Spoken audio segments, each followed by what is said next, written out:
All right, welcome back, ladies and gentlemen, to the second session of the first day.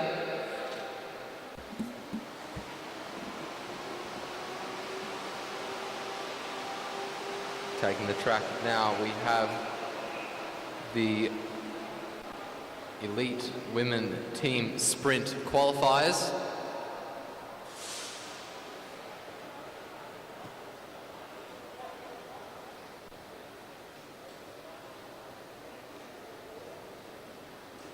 Starting us off, we have Australia Development 3, consisting of Danica Blinko, Jacqueline Knock, and Indiana Lysart.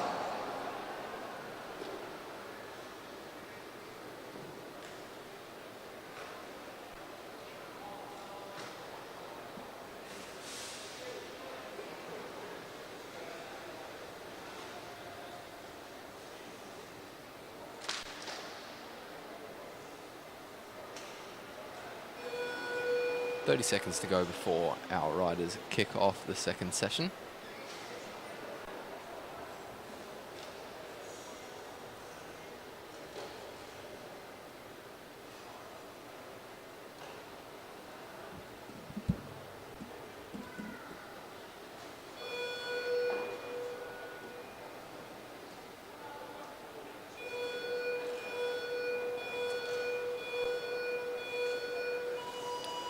Very well-timed start by Danica Blinko, straight out of the gate. And it looks like the team get away pretty well. Blinko really powering through. She makes her way around the bend and down the front straight to complete the first lap for this team. 20.885 seconds is the time of the first lap. And now comes Jacqueline Knock down the back straight. Knock representing Western Australia, leading her teammate around the track. Down the front straight they come now to get the bell. 1 lap to go, 36.267 the time after 2 laps. Half a lap remaining in this race. Indiana Lysart is the rider who's going to bring her team around the corner and down the front straight to cross the line and set a time of 51.906 seconds to beat.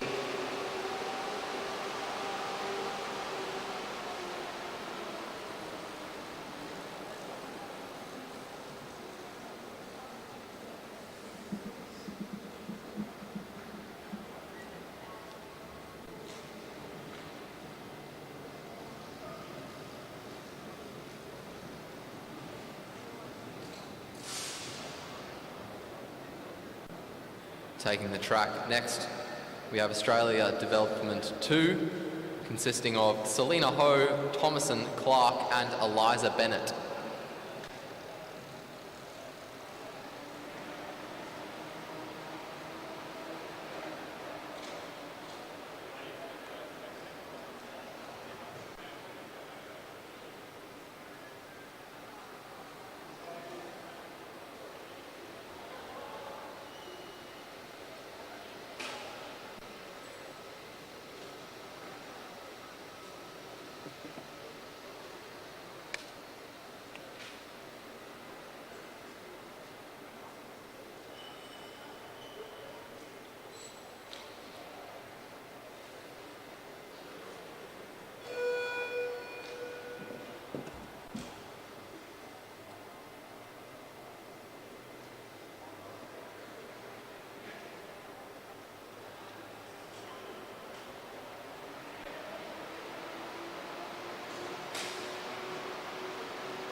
Another very well-timed start by Selena Ho.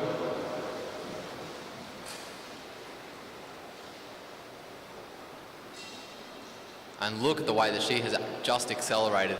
Already rounding the final bend to come down the front straight. She is going to split her team in first place, 20.156 seconds. The split after the first lap. Thomason Clark now coming through to replace her, really bouncing up and down on top of that seat as she rounds the bend and comes down the front straight. The bell rings Australia Dev 2 still staying in first. As Clark swings up, it's Eliza Bennett, the last rider. Now half a lap to go for this team. Bennett makes her way around the bend, down the front straight towards the finish line, and sets a new fastest time, over a second faster than the previous set time. 50.743 seconds is the new time to beat.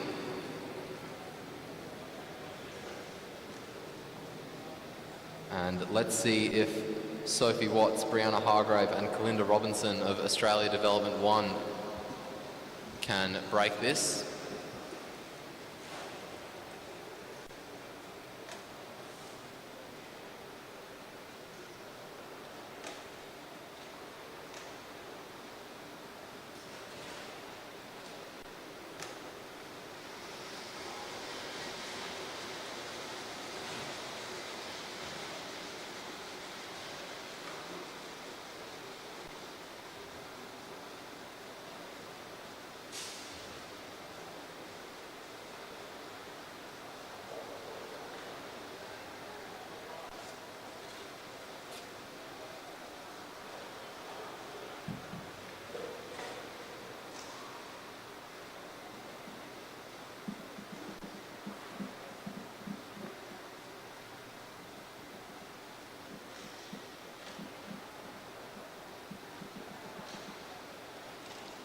Flag is up and the clock starts.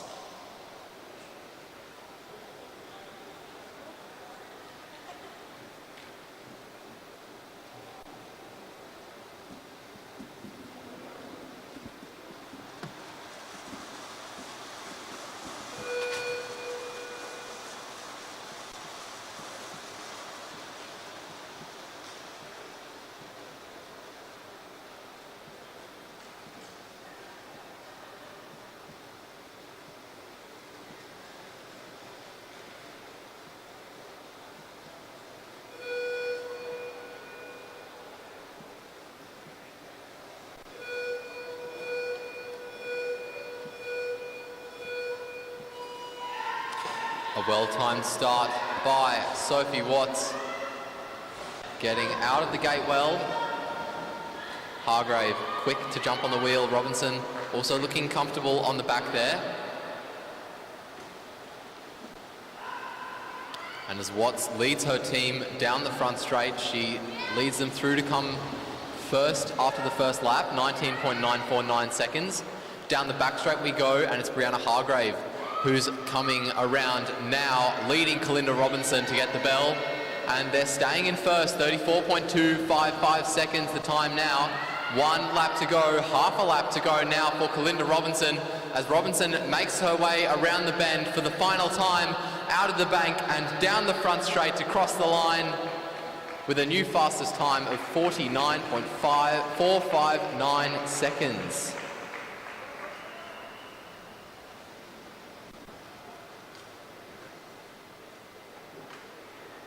That's again nearly a second and a half faster than the previous time.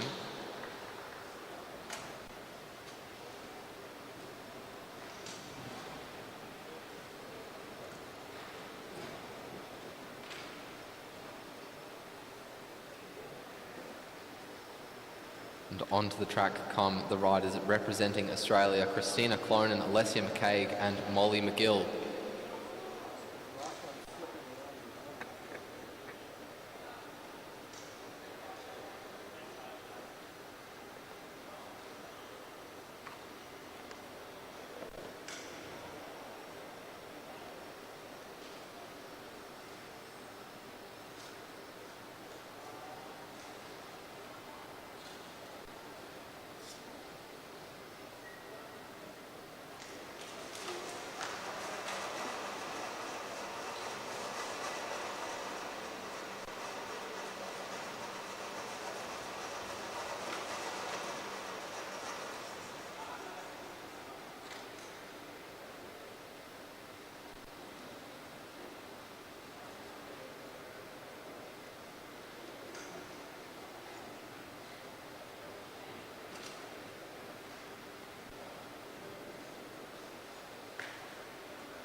Very good start there by our Australian riders. Molly McGill accelerating very, very quickly. Down the back straight we go now.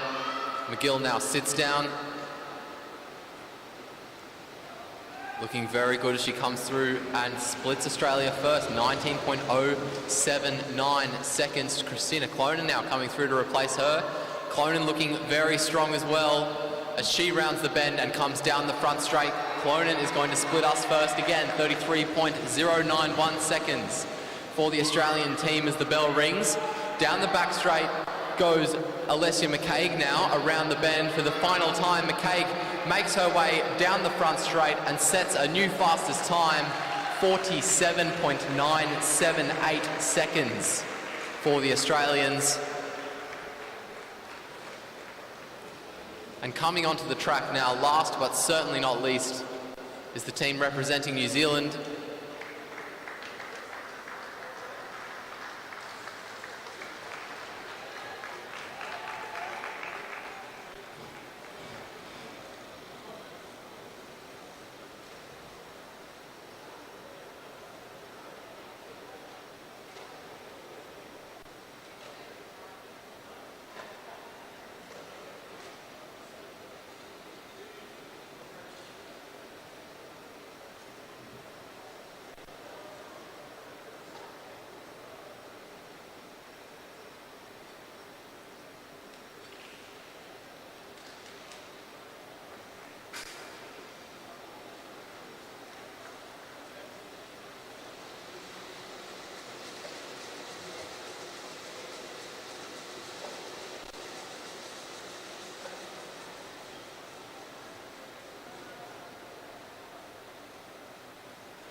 Good start by the New Zealanders. It's Rebecca Petch who leads out of the gate, and she's doing very well on her first half lap. Petch now starting to sit in as she rounds the bend and comes down the front straight to lead her team across the line. They split second, 19.165 the time of the first lap for the New Zealanders. And they're still looking good, carrying a lot of speed. Rounding the bend for the second time down the front straight, the bell rings, and they're still in second, 33.202. Half a lap to go now for King as she makes her way around the track, down the front straight for the final time, see if she can improve. I think that's less than 1/10 of a second off. 0.05 of a second, the difference between Australia and New Zealand there. Absolutely fantastic effort by the both of them.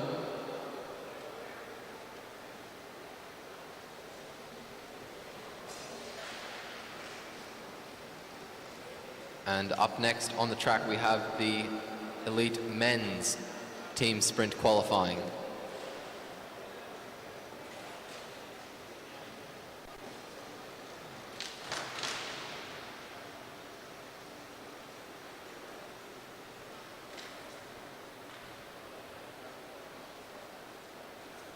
Onto the track first, we have Australia Development 4, consisting of Ned Pollard, John Trovis, and Carlos Carismo.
Good start out of the gate there for Pollard.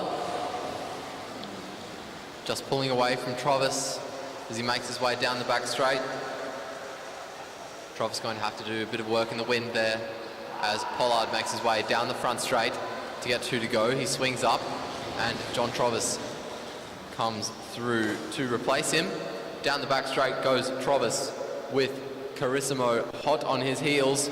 Round the bend and down the front straight now. The bell rings. 1 lap to go for Carissimo. Down the back straight, half a lap remaining for our first team of the night in the men. Down the front straight for the final time, setting a time of 45.792 seconds to beat 58.96 kilometres an hour.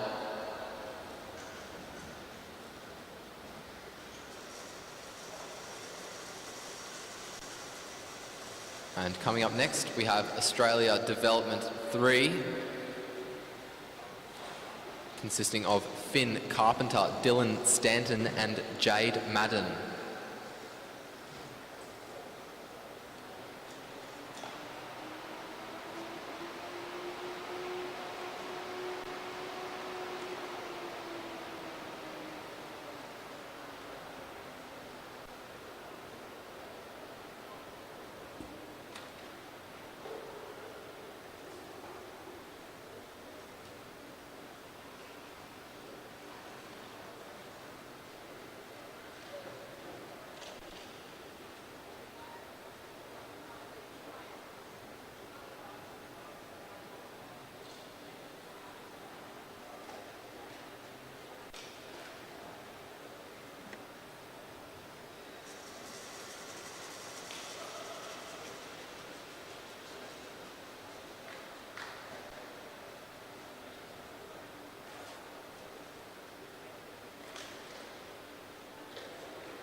Very good start by those riders as Carpenter leads out of the gate. Pulling away, very good acceleration from the Western Australian. Out of the bend and down the front straight. Splitting second, 18.252, the time after the first lap. Down the back straight now goes Dylan Stanton in the South Australian colours, and the bell rings now. Stanton swings up and is replaced by Madden. Madden now leading down the back straight, half a lap to go for Development 3. Let's see if Madden can make up a place. 45.708, the new time to beat set by Australia Development 3.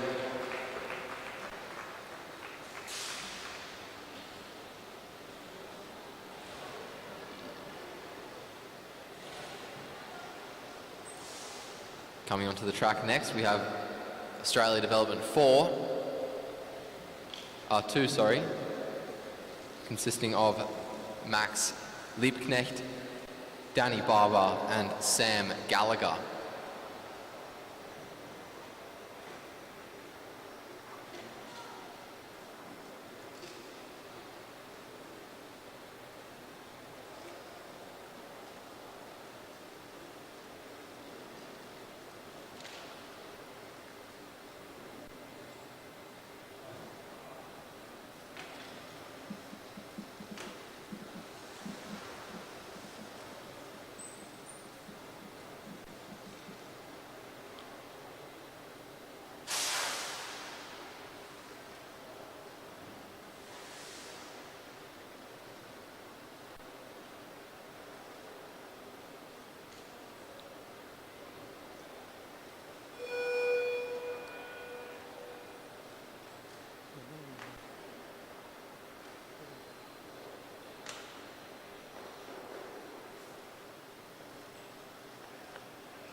Good start there by Liebknecht.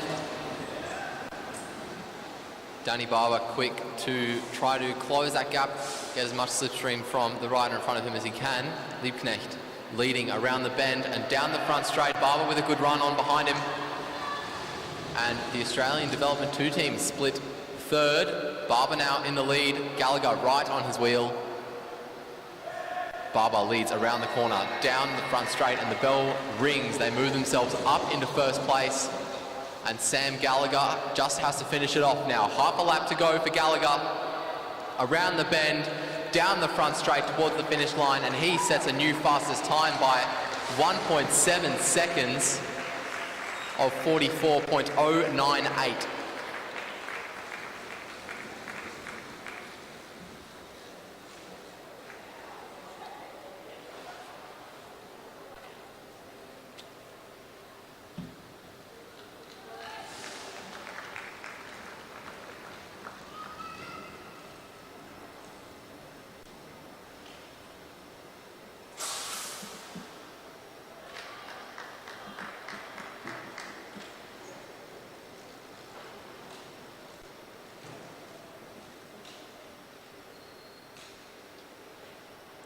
Australia Development 1 taking the track now. Ryan Elliott, Tom Cornish and James Brister.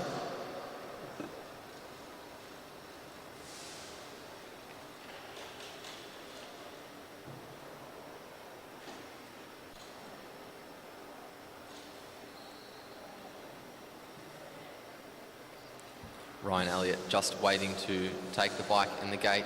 Some people actually say that Ryan Elliott was bred for the sole purpose of starting a men's team pursuit.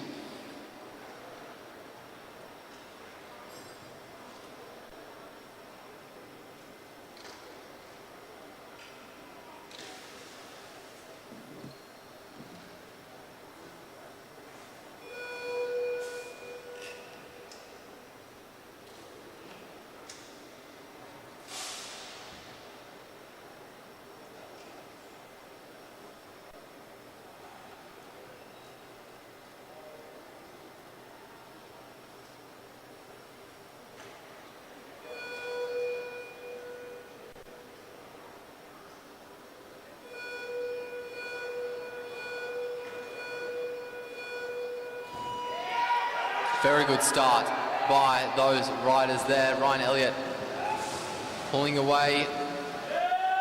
Tom Cornish holding on reasonably well. James Brister got quite a bit of a gap that's opened up though. Elliott swings up, Cornish comes through. 2 laps to go, they split first. Big gap between Cornish and Brister. Half a lap to go now for Tom Cornish as he makes his way around the bend and collects the bell for his team. The world champion sits up and lets Brister come through to finish off the final lap. Half a lap to go now for James Brister. As Brister makes his way down the front straight towards the line, he's going to set the second fastest time.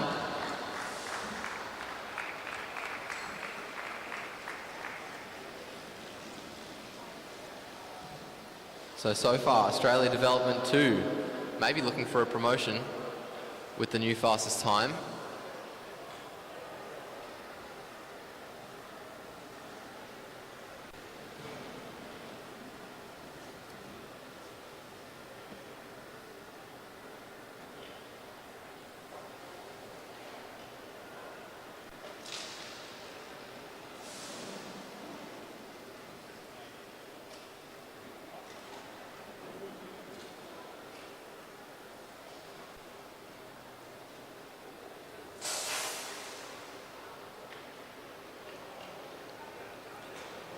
Now making their way onto the track are the Velobike development team from New Zealand, consisting of Jackson, Russell, Luke Blackwood and Dylan Day.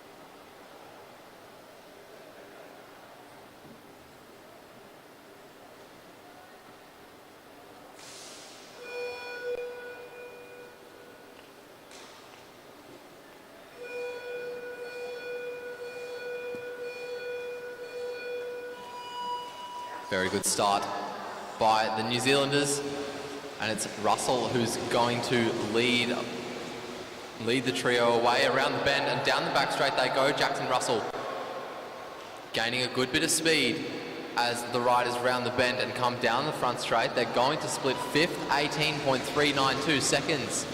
The split time for the New Zealanders. Down the back straight now they go, with Blackwood in the lead. Blackwood rounding the bend and coming down the front straight to collect the bell, and Day comes through to finish it off for the team.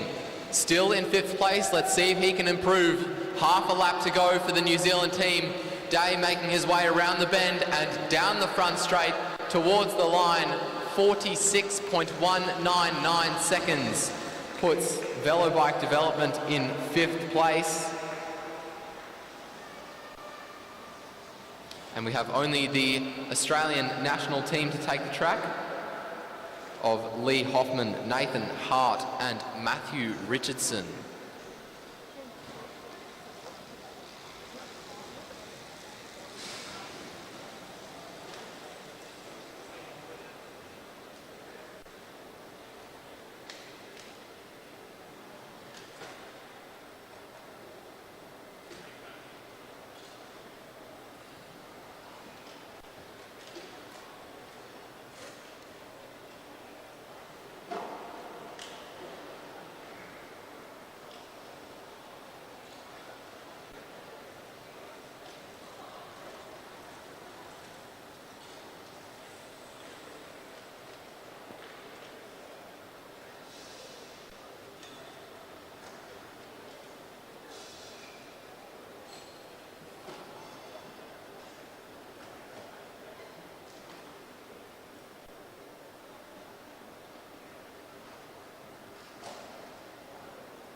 Very good start by the Australians, and it's Lee Hoffman who will lead us in the world champion colours. Around the bend he goes, down the front straight now, and the Australians split first. 17.434 seconds the time of their first lap. Now down the back straight, around the bend and down the front straight we go to collect the bell, still staying in first. And it's Matthew Richardson, the last rider. Half a lap to go for him now. Around the bend, down the front straight to finish us off. And there's going to be a new fastest time by over a second, set by the Australian team sprint team.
Coming onto the track now, we have Lilia Tatarinov and Mirella Willis-Hell for the first heat, the first round of the first heat of the Under-19 Women's Sprint Semi-final.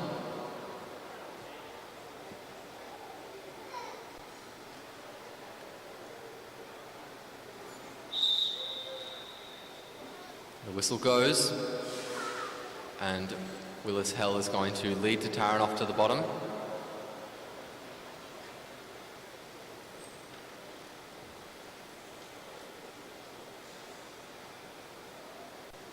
A look over the shoulder to keep an eye on the rider behind from Willis-Hell. A minor swing up, and then they move back down to the bottom. They both move around at the bottom of the bank at the moment, keeping a pretty temperate speed.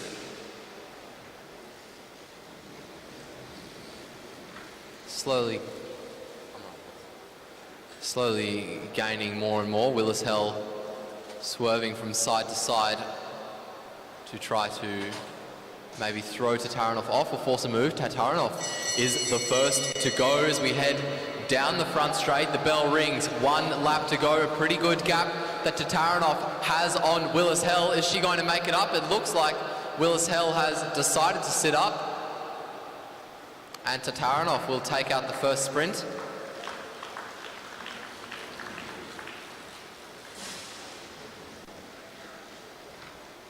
And we wait for Jodie Blackwood and Caitlin Kelly from New Zealand to take the track for the first round of the second heat of the Under-19 Women's Sprint Semi-final.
Whistle goes.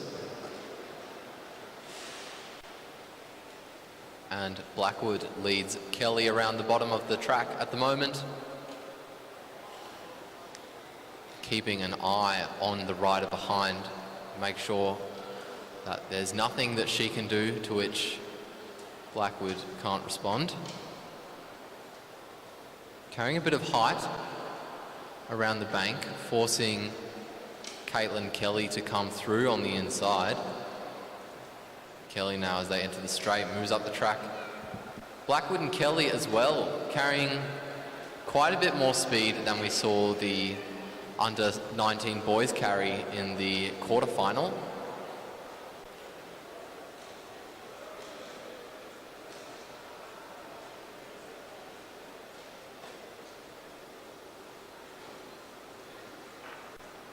Blackwood still in front, coming down the front straight. The bell rings, and it's Kelly, the first to dive down. Blackwood trying to use her height advantage to come over the top. The two are side by side going into the bend. Let's see how they come out. Still neck and neck. Kelly starting to slip back, and it's Jodie Blackwood who cross the line and take out the first sprint.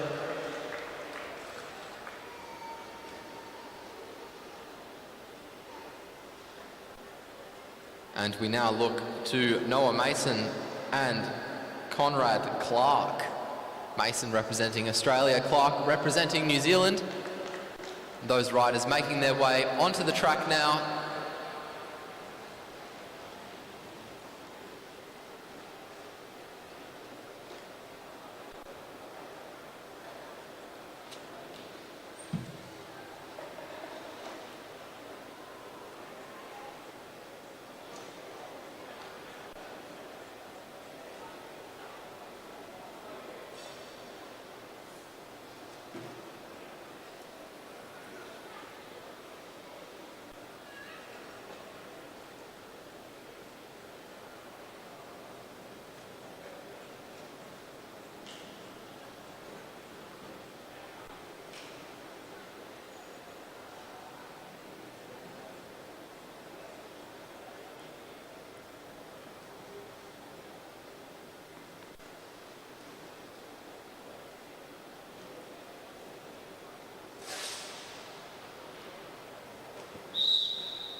The whistle goes, and Noah Mason leads Conrad Clark onto the bottom of the track as they round the first bend of the race.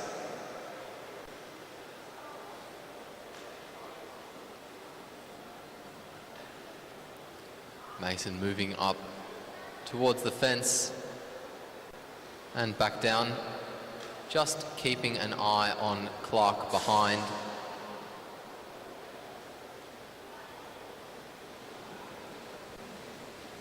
Clark looking to put quite a bit of pressure on Mason in front, moving up and down, trying to get some of that height advantage of the track that Mason isn't really capitalizing on as much. The bell rings, 1 lap to go. It's Mason in front with quite a bit of speed. Conrad Clark right on his wheel though. As we come down the back straight, Conrad Clark is looking ready to pounce. Mason though pushing hard to hold him off, and it looks like does so successfully. Noah Mason taking out the first sprint.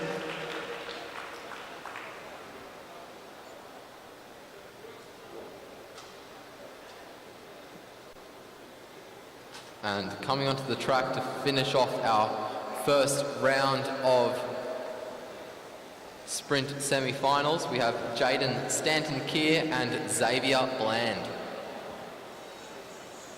Stanton-Keir representing Australia, as is Bland.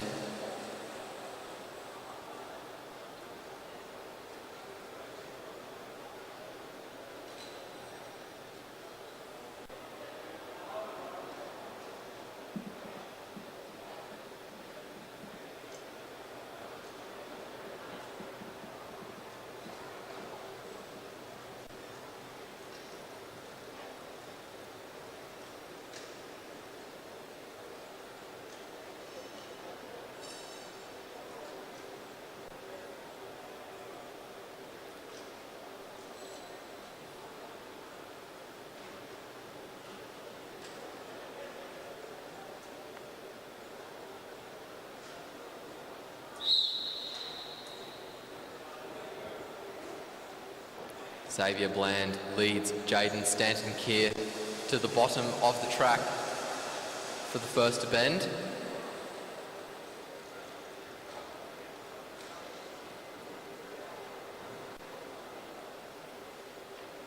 The two inching around,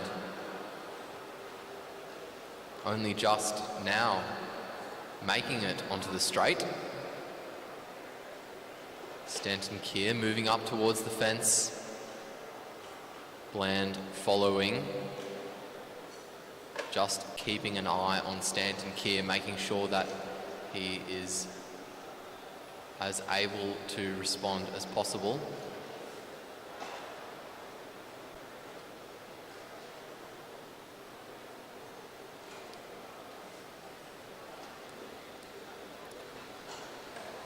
Xavier Bland moving down the inside, up now, pushing Stanton-Keir up into the fence a bit, trying to put some pressure on him.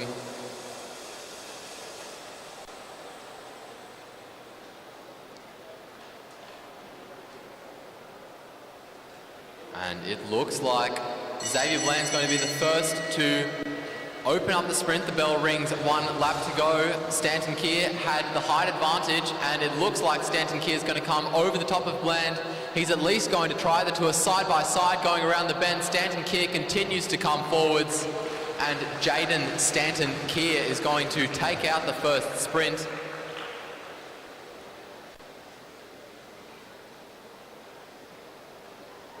And we now go to the under-19 women's individual pursuit bronze medal final between Kira Will and Nicole Duncan, both riders representing Australia.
On the track now, we have Kira Will on the front straight, bronze medalist in the IP for the National Championships last week.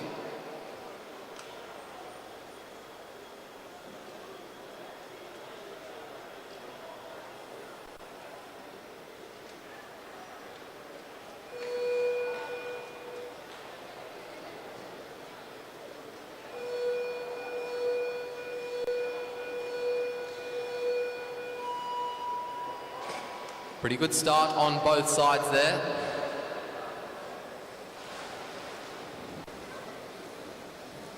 We'll see how they compare after the first half lap.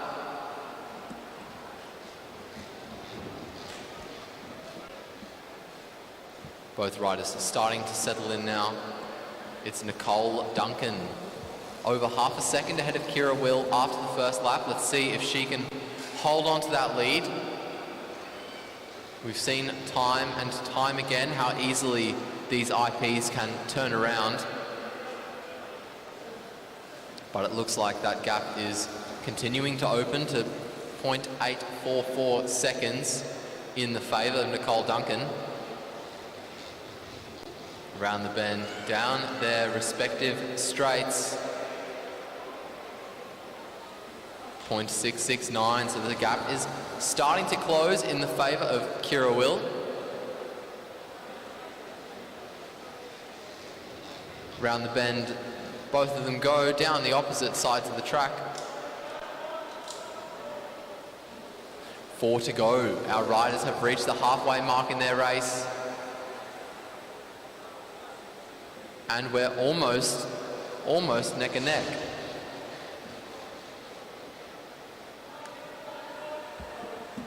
Nicole Duncan lost pretty much all of her lead by now.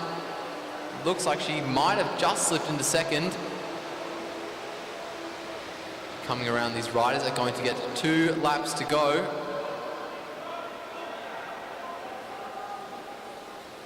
And it is Nicole Duncan 12 thousandths of a second ahead. 500 meters left in this race, and it belongs to anyone.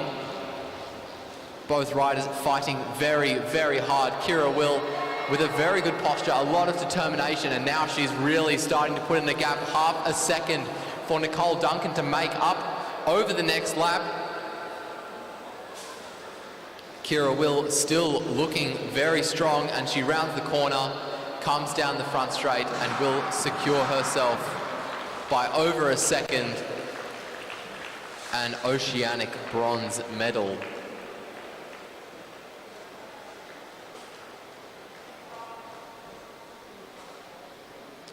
Making their way onto the track next, we have Lauren Bates and Felicity Wilson Haffenden. These two riders raced each other in the national championships as well, and you'll see when Felicity comes onto the track in her green and gold which rider came out on top.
Around the bend and down the opposite straights they go. The two pretty similar after the first half lap.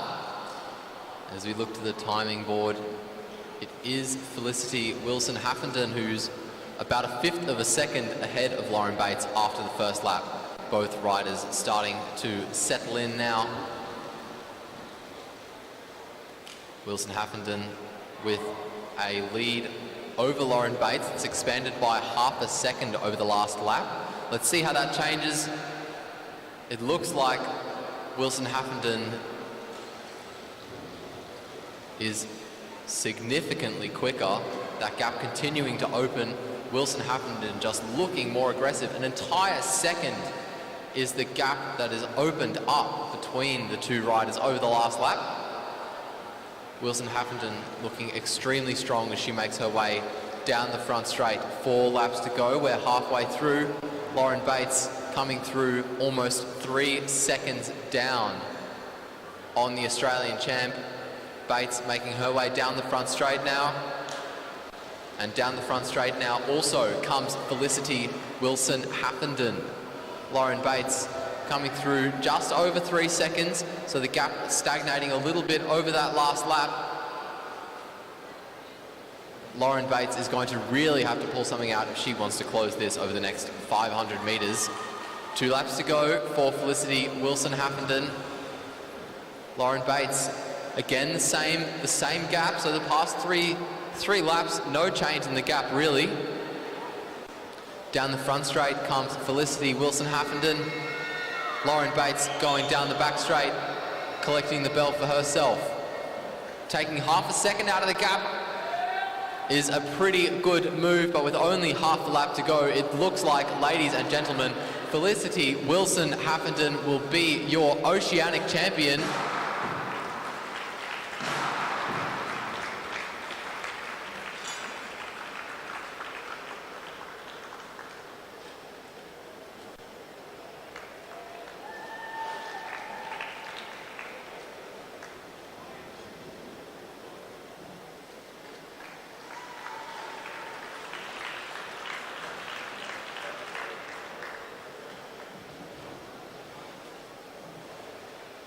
And coming onto the track now for the under-19 men's pursuit bronze medal final, we have Magnus Jameson and Alex Eves. Jameson representing New Zealand, Eves representing Australia. Jameson on the front straight and Eves on the back.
Good starts on both sides by the looks of it.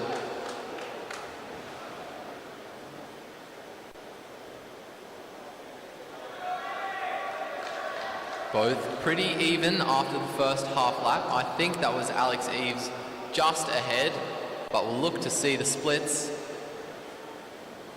4 thousandths of a second between the two of them, pretty much equal after the first lap. Both of them starting to settle in. These boys have to do a kilometre more than the girls did. 12 laps for these riders. And the gap really opening up now. Magnus Jameson slipping down to almost half a second behind Alex Eves. Jameson coming down the front straight as Alex Eves crosses the line, and the gap opens up by another 0.8 of a second. Eves looking strong, having a consistent cadence. Down the back straight he goes. And we look to compare with Magnus Jameson, 2.135 seconds. The gap between the two riders. Jameson looking pretty cool, calm and collected. But Alex Eves looking a lot faster, 2.723 seconds the gap between the two riders, and we're only halfway through the race.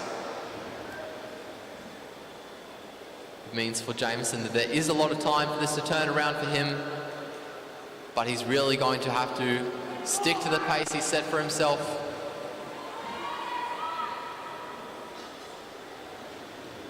And hope that Eves has bitten off more than he can chew too early on.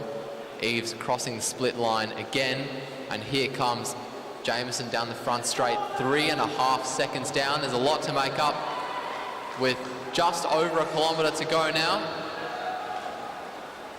Alex Eves coming through to get 4 laps to go. Around and down the front straight comes Magnus Jameson to get the same. 3.5 seconds the gap again. Down the back straight goes Jameson, around the bend and down the back straight now goes Alex Eves. Splitting again, Jameson splitting now, 3.366 seconds down. Eves looking strong, and with only 2 laps to go as he makes his way down the back straight. 500 metres, half a kilometre left in the race for Alex Eves. Magnus Jameson now 3 seconds down, has the same. This is Alex's race to lose, ladies and gentlemen. He's looking strong, he's looking comfortable, and he collects the bell. Magnus Jameson collecting the bell for himself, taking half a second out of that gap, but with half a lap to go for Alex Eves, it looks like Eves has won himself a bronze medal. Ladies and gentlemen, he crosses the line to take that for himself.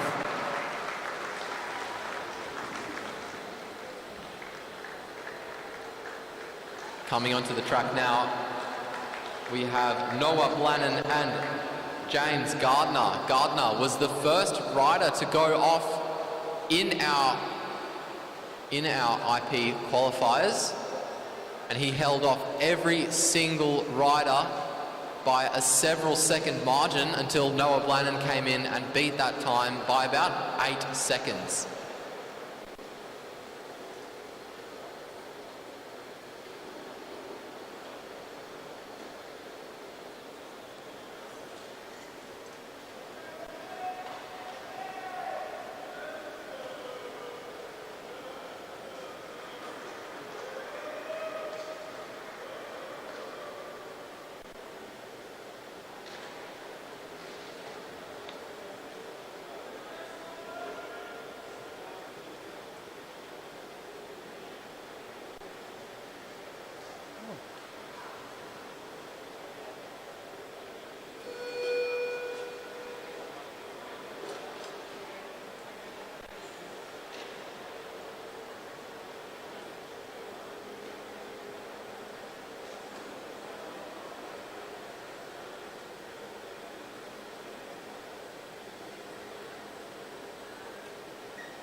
Just for all of you watching at home, it's Noah Blannon there in the maroon on the left of your screen, and James Gardner on the right of your screen in the dark blue.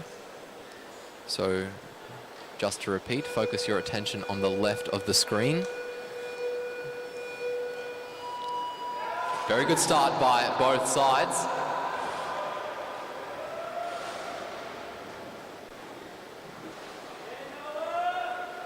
Down the back straight we go now.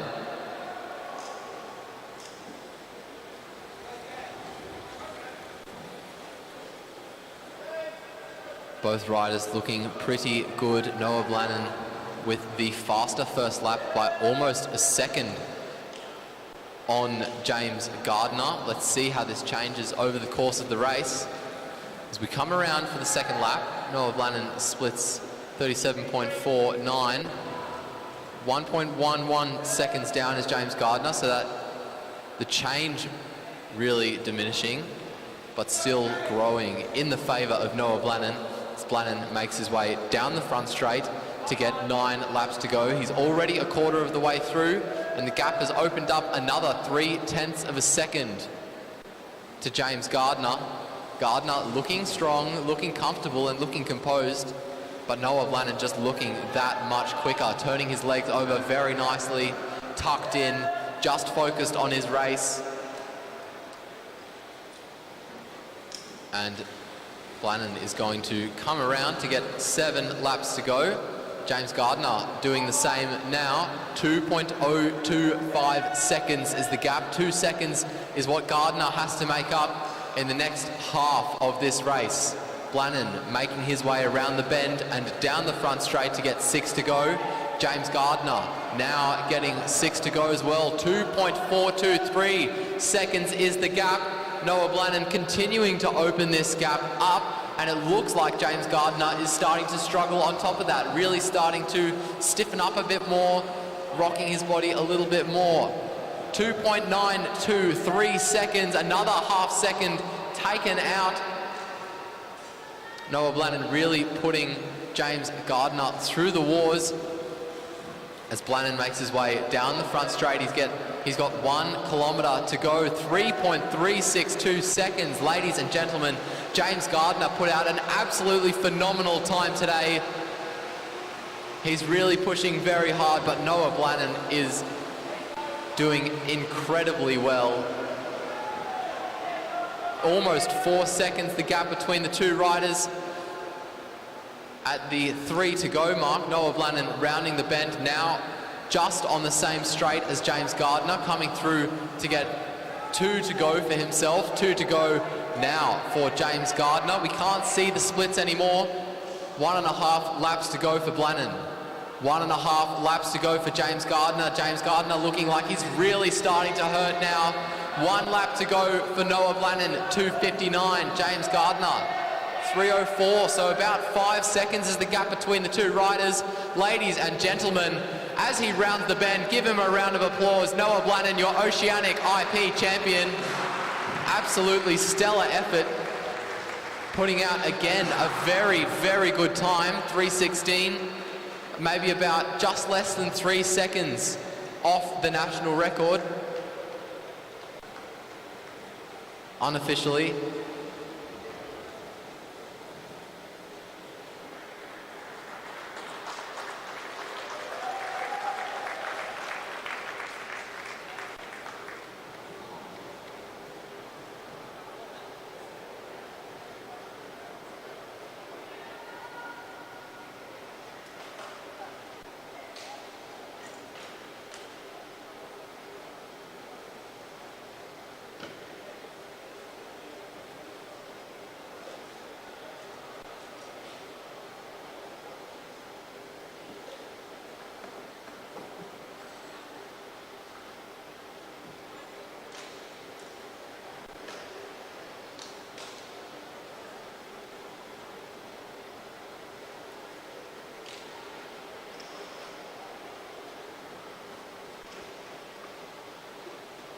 Up next, we have the under-19 women's sprint second round.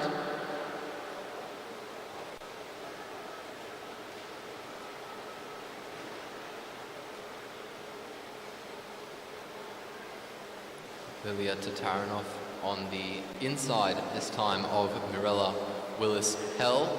Tatarinov 1 up on her South Australian counterpart.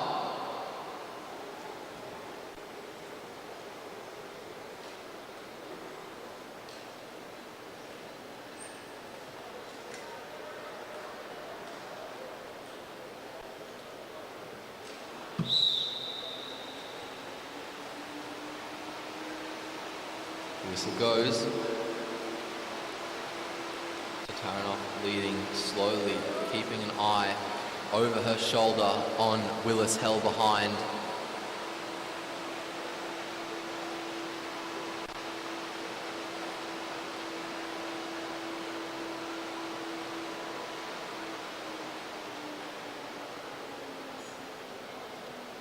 Around the bend and coming into the front straight, Willis-Hell with a bit more speed than Tatarinov, also a good bit more height. Tatarinov now moving up to try to mitigate that, and Willis-Hell now over the top has taken the lead, now keeping an eye over her shoulder on her opponent behind, starting to build up a bit of speed. It looks like she's getting ready to open up as well. Down the front straight we come, and the bell rings. 1 lap to go. Mirella Willis-Hell on the front. Lilia Tatarinov now down the back straight, trying to make a move out of the seat over the top of Willis-Hell. And it looks like Lilia Tatarinov will pretty convincingly make her way through to the gold medal final in the under-19 women's sprint.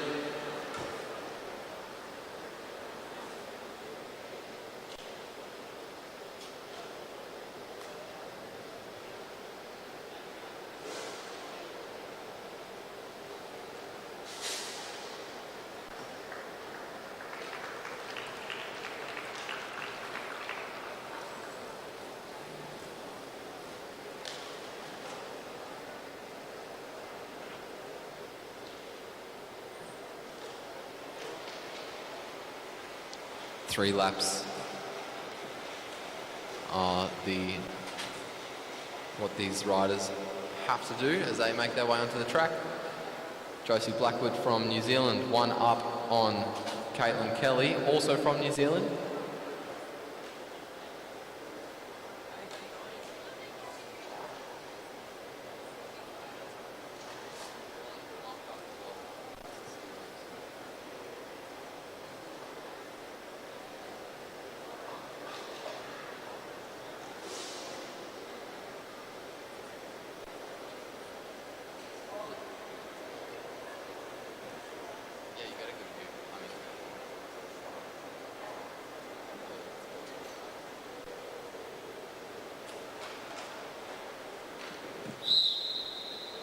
Whistle goes.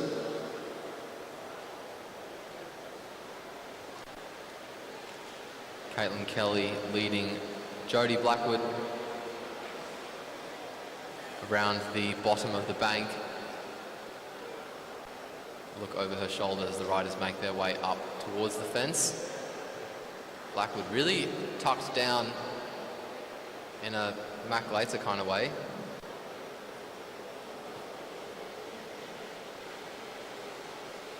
Both riders enter the front straight. 2 to go. Jodie Blackwood with a bit of a height advantage. Kelly moving down to the bottom of the track and starting to build up a good bit of speed on Blackwood. Blackwood closing the gap before Kelly gets any ideas. And Blackwood is the first to make a move. Down the inside, down the front straight, the bell rings, and Jodie Blackwood has a pretty good gap on Caitlin Kelly. Kelly trying to close it as we go down the back straight. Blackwood takes a look over her shoulder to the rider behind, and it looks like she's got a pretty convincing lead. She'll pretty easily get through to the gold medal final as well. And so we go to the under-19 men's sprint semi-final between Noah Mason and Conrad Clark.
And the whistle goes. Clark leading Mason to the bottom of the track this time. Keeping a stern eye on Mason behind.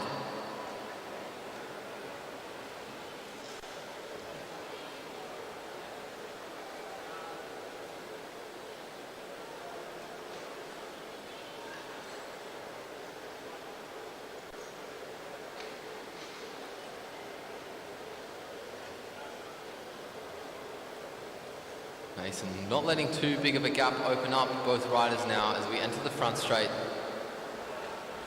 making sure they have an eye on each other. Mason there was just trying to get a bit of height, and he's starting to swerve around, become a bit more unpredictable, up high again, getting ready to pounce at any moment. Clark just waiting for that moment to take place, and it looks like it's happening now. Down the front straight they go. 1 lap to go. Noah Mason, ladies and gentlemen, with a lot of speed. Conrad Clark has sat up already. Half a lap to go, and Noah Mason will put himself through to the gold medal final.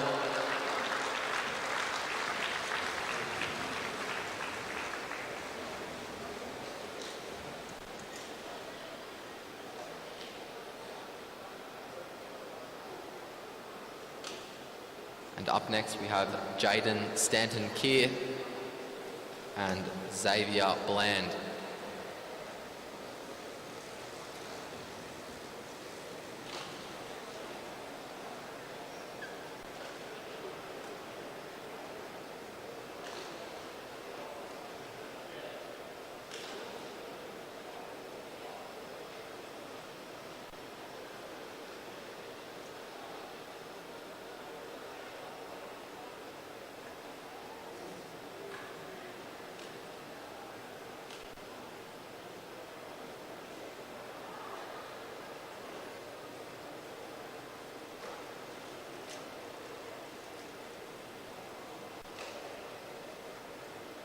Looks like Stanton-Keir is going to be on the inside this time.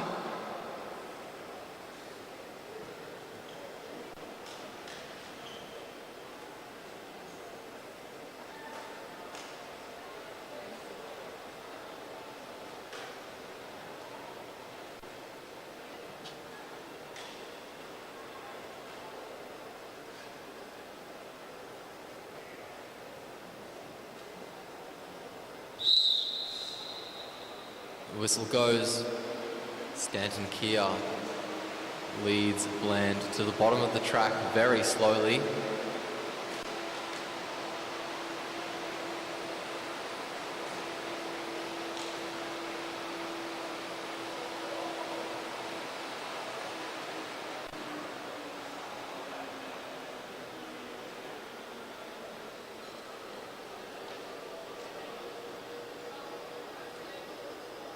Stanton Kia about around the stayers line. Bland up much higher, closer to the fence.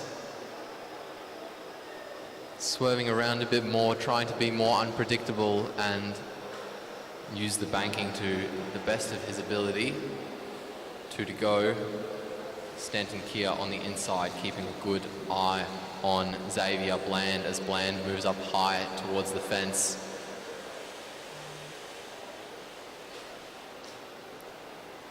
Around the bank they go, down the front straight.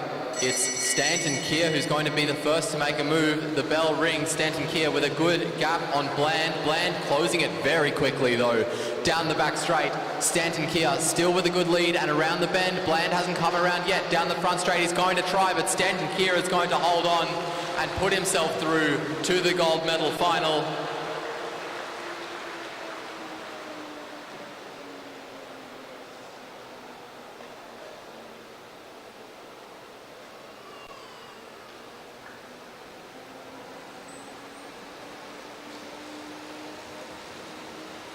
We're going to now go to the team sprints.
Up first we have the 5th, 6th ride-off for the men between Australia Development 3 and Development 4.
Good start on both sides.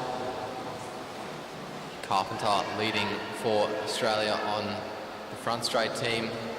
For the back straight team, it is very close, very close. 59 thousandths of a second after the first lap, ladies and gentlemen. And it is just getting quicker and quicker around the bend and around the front straights to collect the bell. 26 thousandths of a second. It just keeps getting closer with half a lap to go. It's anyone's race. Into the bends they go for the final time, out of the bank, into the finishing straights, and it's going to be Australia Development 3 by 0.132 seconds.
Onto the track now, Australia's Development 1 and Development 2. 2 on the front straight, 1 on the back.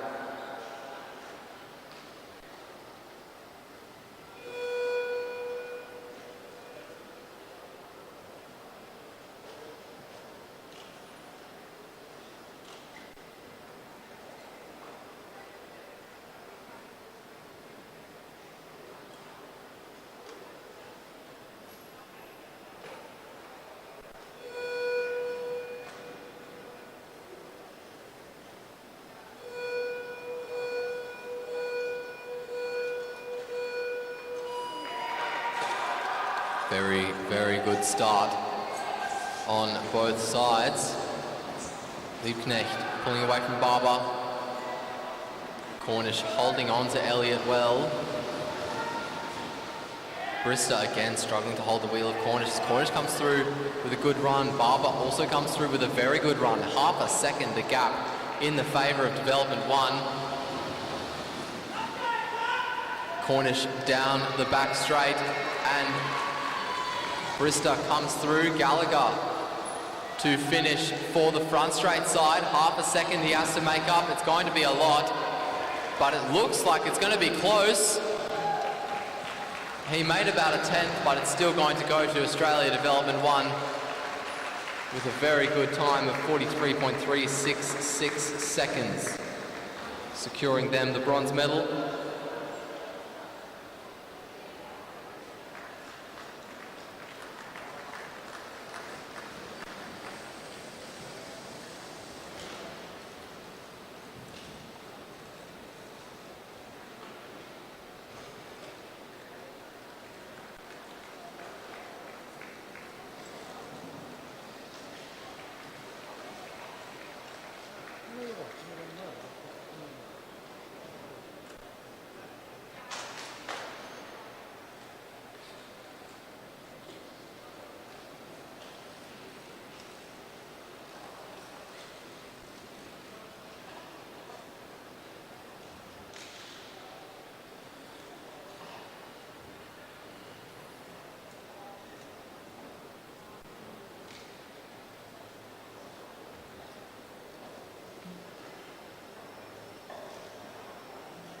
Now for the gold medal final, we have the Australia team on the front straight and the Velo Bike development team on the back.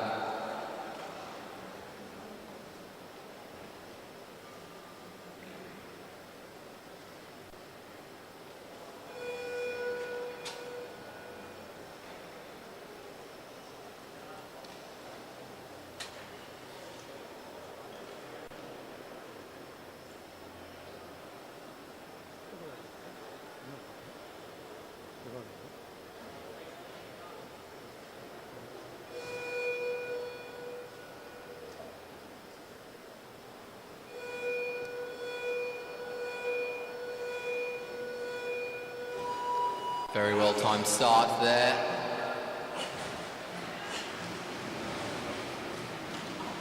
Hoffman again for the Australians, just ahead of the New Zealanders.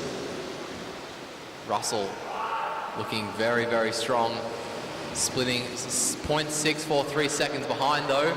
The Australians looking very, very powerful, very, very close together in comparison to the New Zealanders. Blackwood with a very big gap today behind. Day is going to have to do a lot more work than Richardson is, as Richardson makes his way around for the last half lap. Half a lap to go now for Day, and Richardson will cross the line. Australia will get themselves a gold medal in the Elite Men Team Sprint.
We now go to the Elite Women's Team Pursuit Gold Medal Final.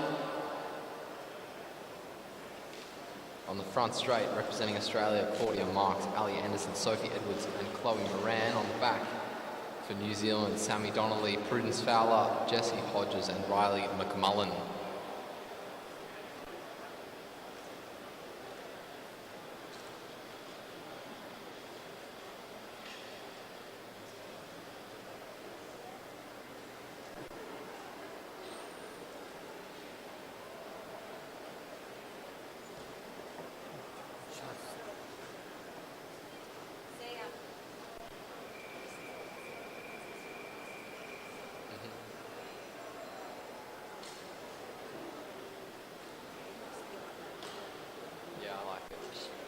It's a shame that the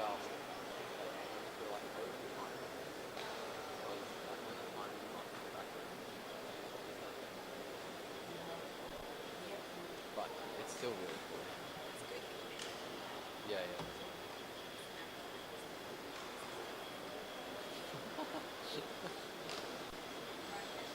Yeah, bye.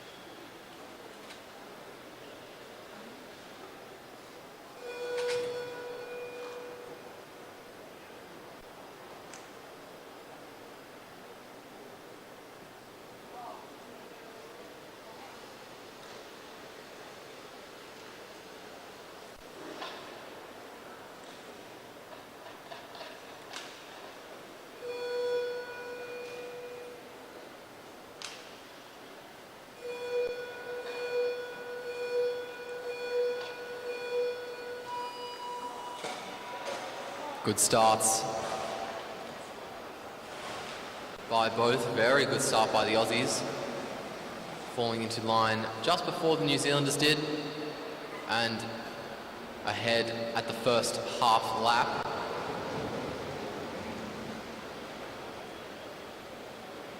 "15 laps to go. and the gap is nearly a whole second after the first lap. Both teams now starting to settle in and look comfortable. 14 laps to go. Chloe Moran now swings up. Ali Anderson comes through to replace her.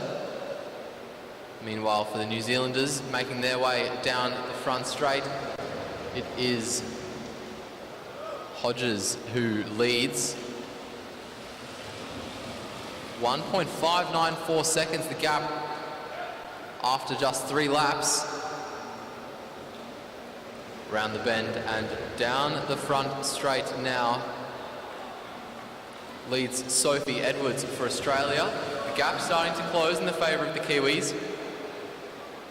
It's Prudence Fowler.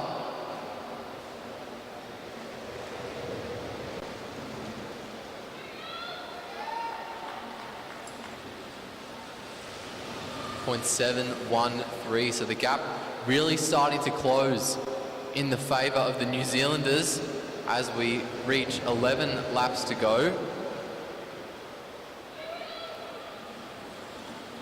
Chloe Moran trying to open it up again, but the gap has closed to 0.13 seconds. So the New Zealanders really fighting to bring it back. Riley McMullen at the head of the New Zealand train.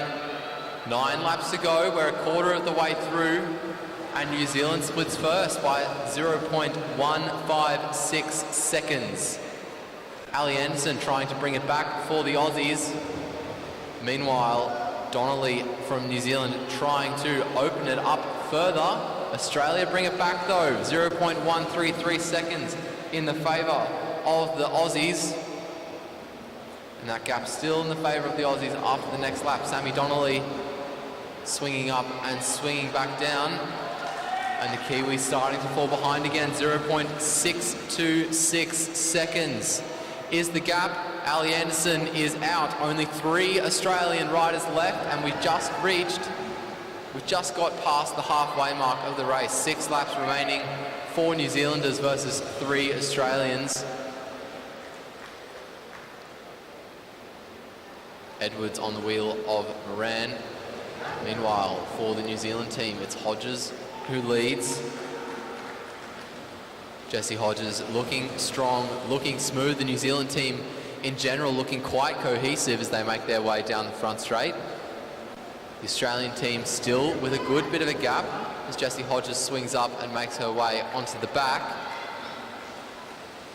Half a second though, the gap between Australia and New Zealand. A pretty short turn there, I think, by Marks. As Riley McMullen takes the lead for New Zealand. 3 laps to go. Chloe Moran for Australia. 58 thousandths of a second is the gap. This close to the end of the race, it really is anyone's at the moment. Riley McMullen swings up, isn't going to get back on. Just 3 New Zealanders left. 0.284 seconds the gap to the Kiwis, opening up again in favour of the Australians, but the New Zealanders really fighting hard to bring that back. Sammy Donnelly leading for the New Zealanders to collect the bell. 0.207 seconds the gap to Australia for the New Zealanders. That gap still just there, just visible for Australia as Australia round the bend, come down the front straight. The New Zealanders do the same. It's very close on the line, 1/10 of a second in it, and Australia take out the gold medal.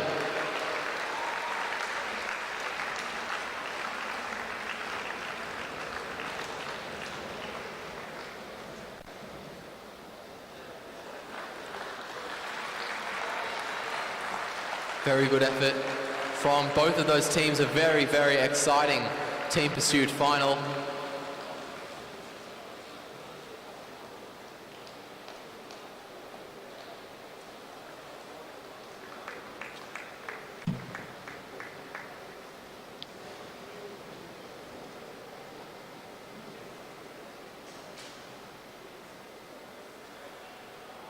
Coming onto the track next, we have the riders for the elite men's teams pursuit bronze medal final.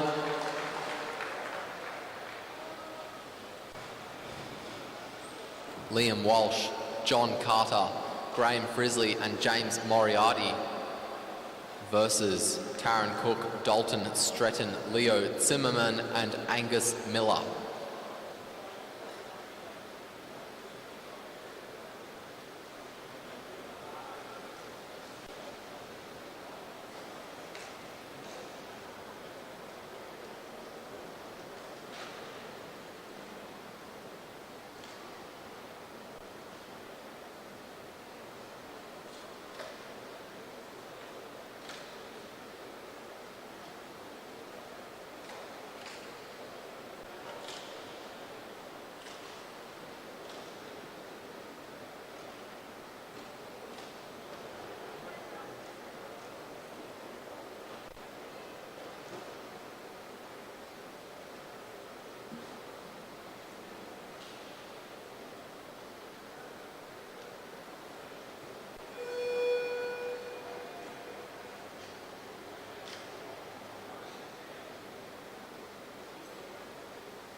Very, very good starts there.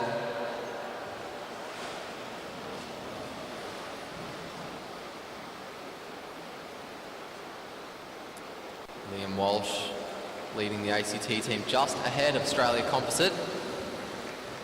Taryn Cook looking strong for the composite team though, as both teams start to settle in to their pace. The ACT team just ahead. We look to see the split after the first 2 laps, and the gap wasn't visible. Maybe the ACT team didn't register. Liam Walsh swinging off and making his way onto the wheel of Graham Frizzley. Taryn Cook still on the front there for his team. And now swings off, not to rejoin Dalton Stratton behind. So just 3 riders left already in the Australia Composite team. The ACT still going strong with 4, as James Moriarty makes his way onto the wheel of Liam Walsh. John Carter taking the lead for the ACT team. Down the front straight goes Dalton Stratton for the Australia Composite team. He swings up, makes his way onto the wheel of Angus Miller as Leo Zimmerman takes the lead. Carter makes his way onto the wheel of Moriarty as Graham Frizzley takes the front. And ladies and gentlemen, with 9 laps to go, I reckon there could be a catch here. I'm not sure if either team are going for time.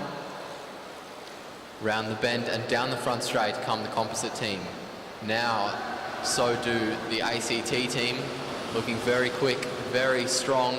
Liam Walsh leading them down the back straight. Angus Miller leading his team now down the front straight. Only about 20-30 metres in between the 2 teams as Liam Walsh swings up, not to get back on. James Moriarty is going to maybe try to bridge. 10-20 metres left at maximum. Angus Miller still on the front for the Australia Composite team as James Moriarty starts to make his way onto the rear of Leo Zimmerman. Down the front straight, they get told something by the commissaire, and Moriarty leads his team over the top. Over the top they go, there's no gun, so it sounds like they're going to go for time. Australia Composites sit up though. James Moriarty swings up, makes his way onto the wheel of Graham Frizzley as John Carter continues on the front. Down the front straight we go, 3 laps remaining for John Carter, Graham Frizzley and James Moriarty as Frizzley takes the lead from John Carter. Down the front straight they go, 2 laps remaining. Frizzley looking strong, Moriarty looking strong, Carter looking strong as they make their way around the bend and down the front straight to collect the bell.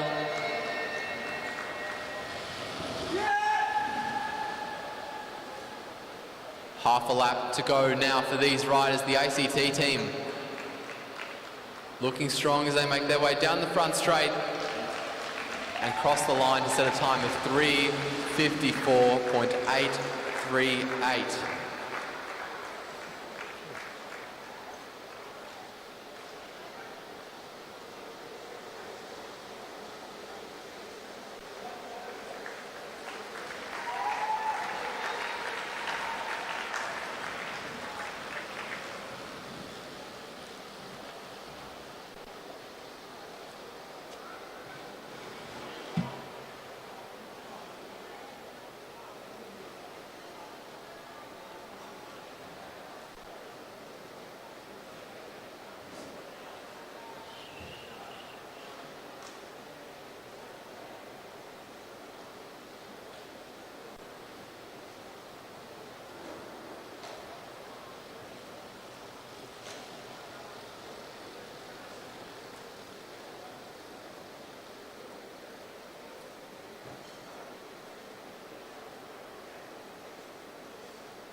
On the front straight now representing Australia, we have Blake Agnoletto, Oliver Bledden, Josh Duffy and Connor Lay.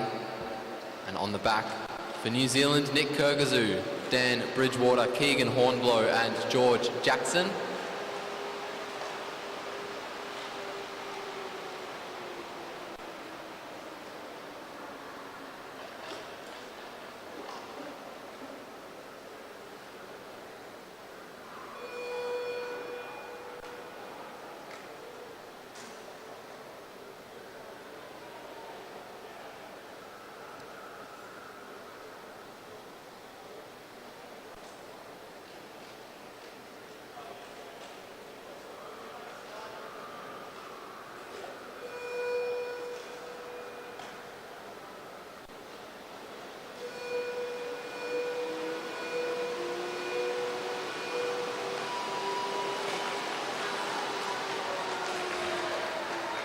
Both riders away without major complication. After the first half lap, it looks like the New Zealanders that may have got away better. Nick Kurgazoo on the front for the Kiwis. And it is the New Zealanders that split ahead, but only by 0.07 of a second. New Zealand still staying in a slim lead. But it opens up to 0.259 as Kurgazoo makes his way onto the rear. And coming through to replace him is Dan Bridgewater. For the Australians, that is Josh Duffy making his way onto the rear and Oliver Bledden coming through to replace him. Bledden looking strong as he leads the Australians around to get 12 laps to go, and the Australians have actually brought it back. 0.229, the gap to the New Zealanders. As Oliver Bledden leads the Aussies around down the front straight, that gap continues to open. The Kiwis now 0.695 seconds off the pace of the Australians. Bledden now making his way onto the rear of the group as Connor Lay comes through to replace him. New Zealanders, meanwhile, making their way down the front straight. Small gap opening up in the middle there as they rounded the bend. That was between, I think, Kurgazoo and one of the other New Zealand riders. Down the front straight, the New Zealanders come now. Kurgazoo on the front.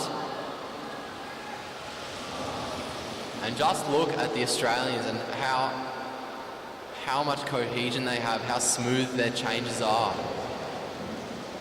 As they make their way down the front straight, the New Zealanders looking pretty quick.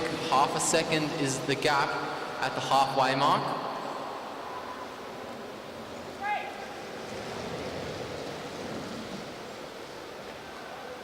And Australia with 4 riders left. New Zealand will lose 1.154 seconds. The gap to New Zealand now as Bridgewater swings up and makes his way onto the wheel of, I think, Hornblow.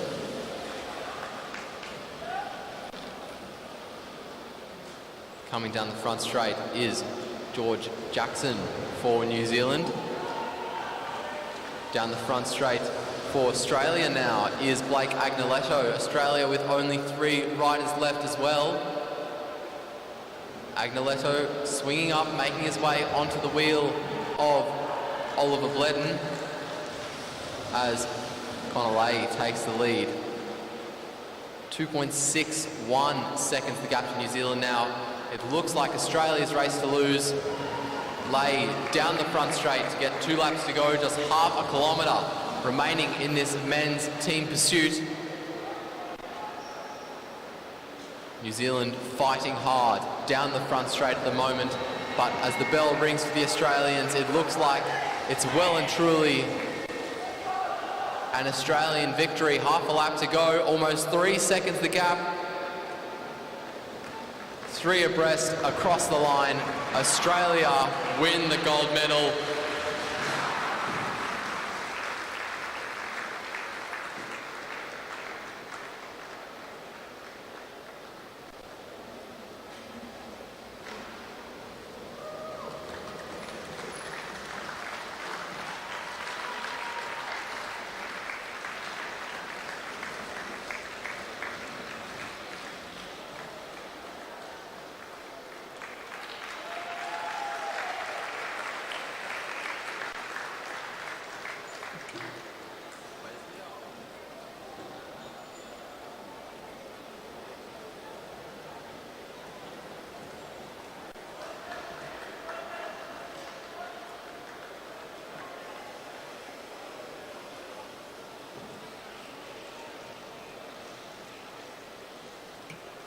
If we could get everyone over to the presentation area now, please, so we can get presentations underway, that would be very much appreciated.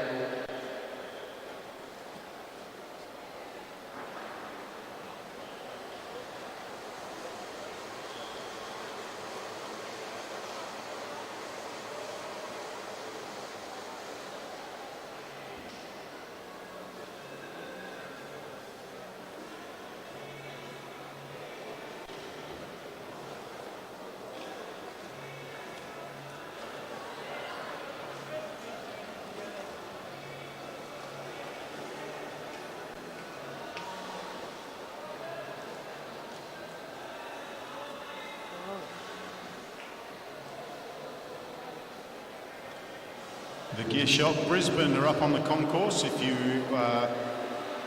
need anything for the bike, if you want to go and check out, you'll see Matt waving frantically at the infield. And head up there. They've got wheels. They've got velo bike bars and long boy stems and all sorts of wonderful things. So if you get the opportunity, go up and say hello to the guys up there from the Gear Shop Brisbane. Also, if you want to get a coffee, now's a good chance. Very good coffee and drinks and food at the cafe. And thank you very much for those people for looking after us so well.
Okay, we'll be conducting the presentations now for the under-19 women's individual pursuit.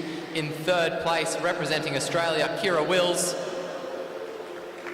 In second place, representing Australia, Lauren Bates. And in first place, representing Australia, and your Oceanic champion, Felicity Wilson Haffender.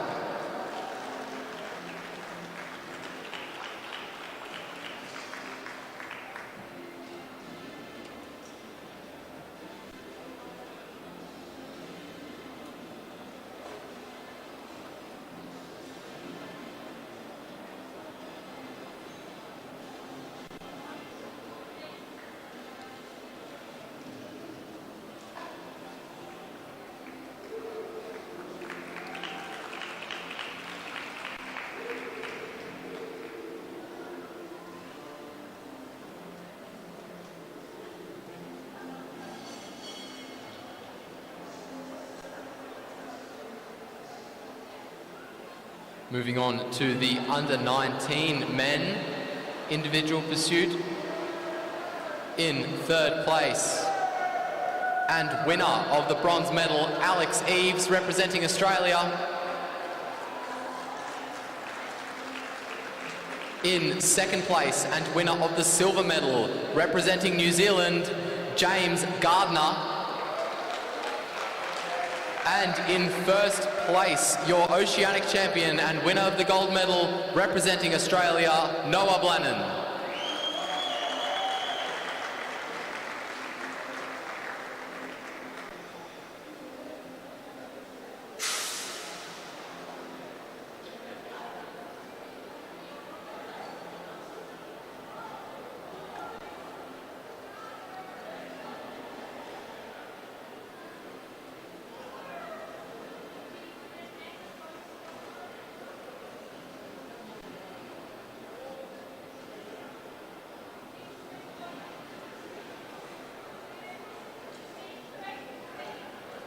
Moving on to the presentations for the elite men team sprint.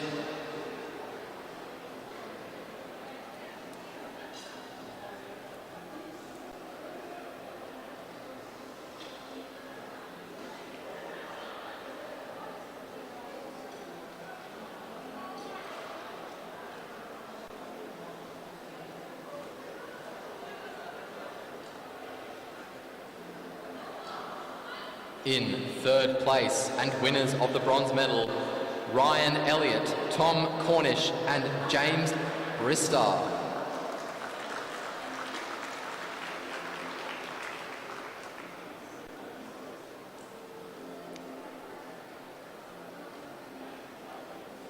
In second place and winners of the silver medal, representing New Zealand, the Velobike development team, Jackson Russell, Luke Blackwood and Dylan Day.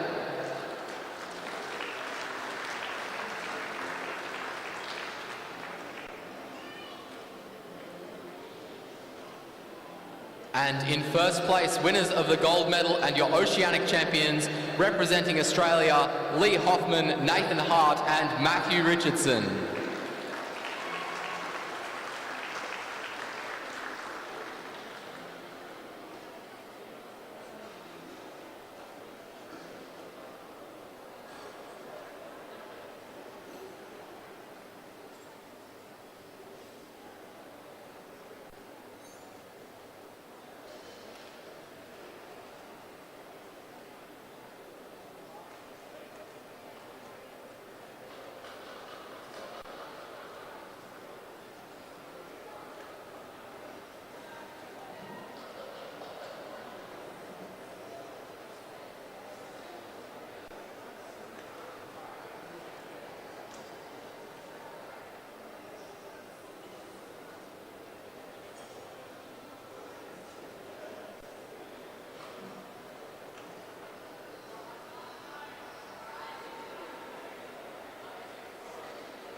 Moving on to the elite women's team sprint.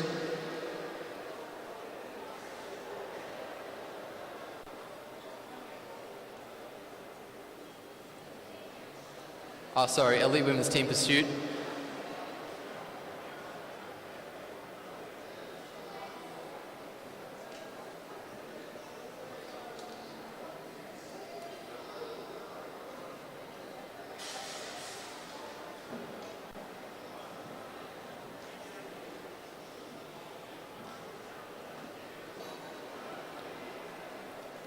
In third place, and winners of the bronze medal representing Australia, Sophie Ma, Lucinda Stewart, Isla Carr and Nicola McDonald.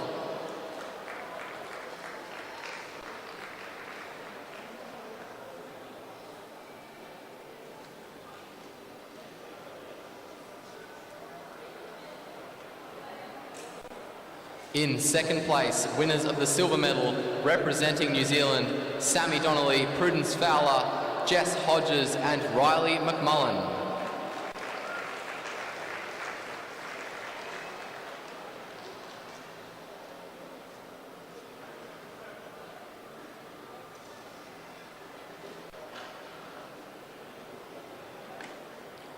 And in first place, winners of the gold medal and your Oceanic champions, representing Australia, Claudia Marks, Ali Anderson, Sophie Edwards and Chloe Moran.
Moving on to the elite men team pursuit.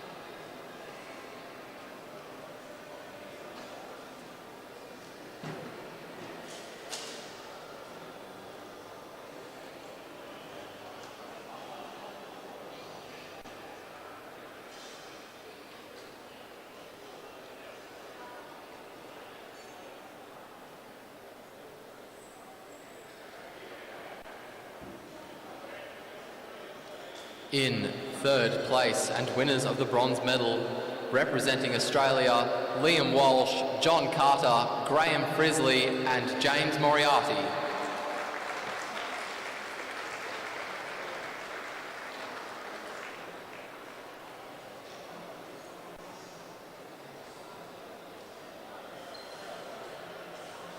In second place and winners of the silver medal, representing New Zealand, Nick Kurgazoo, Dan Bridgewater, Keegan Hornblow and George Jackson.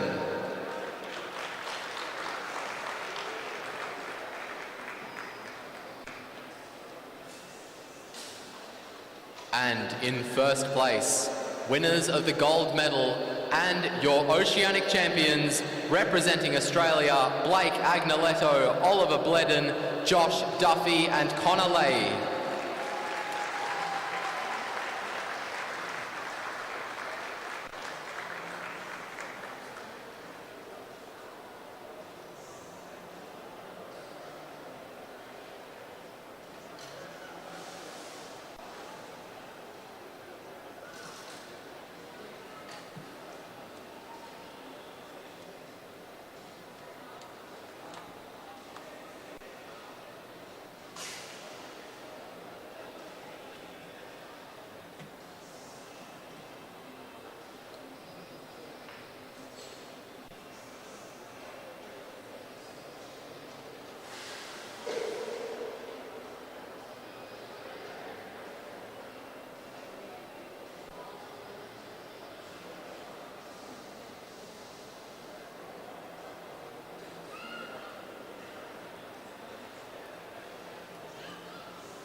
Okay, coming up next we have the bronze and gold medal finals in the under-19 men and women's sprints.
Coming onto the track now, we have Caitlin Kelly representing New Zealand on the outside and Mirella Willis-Held representing Australia on the inside.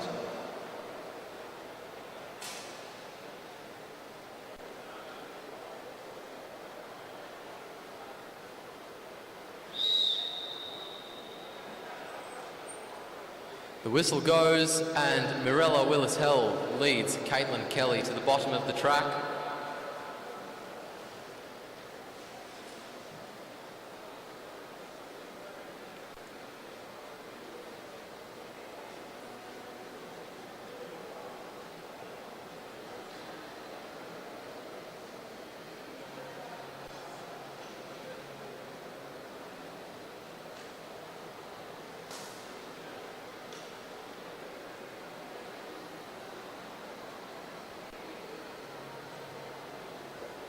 Two laps to go.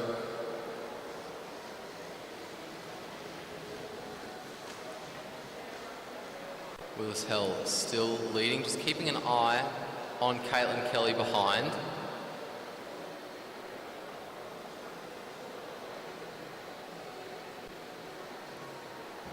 Around the bend and down the front straight they come now. The bell rings, 1 lap to go. Kelly out of the seat. Morella Willis Hell trying to hold her high, trying to keep her back. Down the back straight they go. Kelly continues to inch forward. Morella Willis Hell can't do anything about it. Kelly around the outside, down the front straight, and Caitlin Kelly will get herself the first asterisk to her name.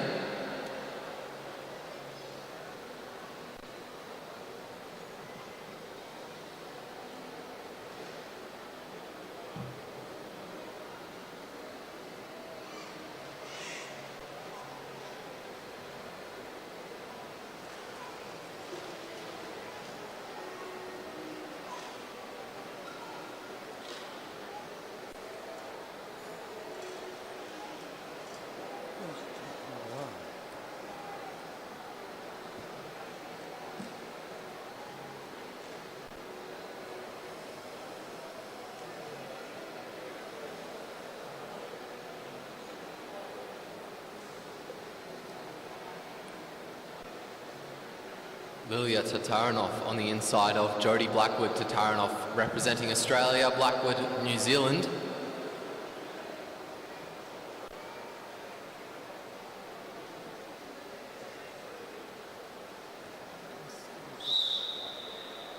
And the whistle goes. Tataranov leads Blackwood down the inside to the bottom of the track. And the two roll around the duckboard for the first bank. Tataranov just keeping an eye on Blackwood for the time being. They make their way down the back straight. Blackwood moves up around the stayers line, now moving back down, just allowing a little bit of a gap to open up between herself and Tataranov in front.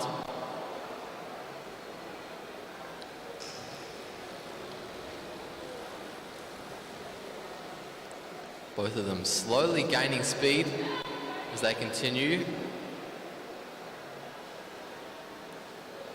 Tataranov still just below. Down the front straight they go. Blackwood out of the seat, trying to use the banking to come over the top of Tataranov, get herself a bit of speed. Tataranov still leading, but here comes Blackwood down the back straight. The two are side by side, heading into the bend. Tataranov moves forward as they enter the bend. As they come out, Tataranov holds on. Very good effort by the Australian. Very, very good effort by the New Zealander as well.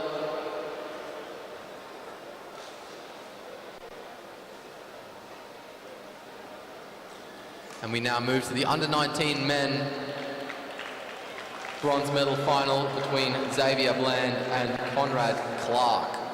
Bland representing Australia, Clark, New Zealand.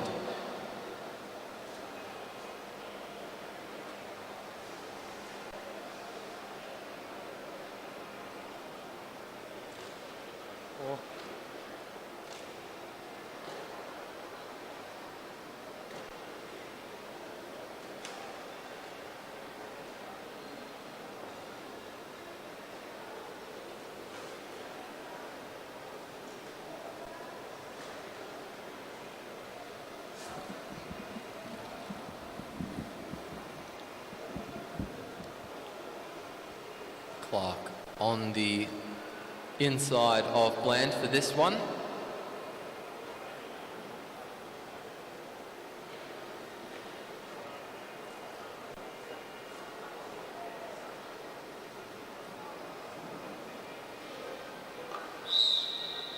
And the whistle goes. Conrad Clark keeping an eye on Xavier Bland behind.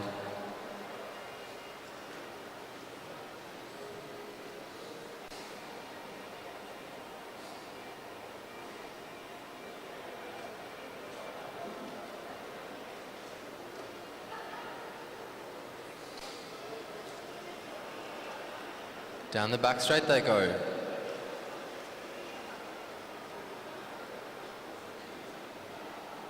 Clark just keeping an eye on Bland behind. Bland now moving up the inside to take the lead.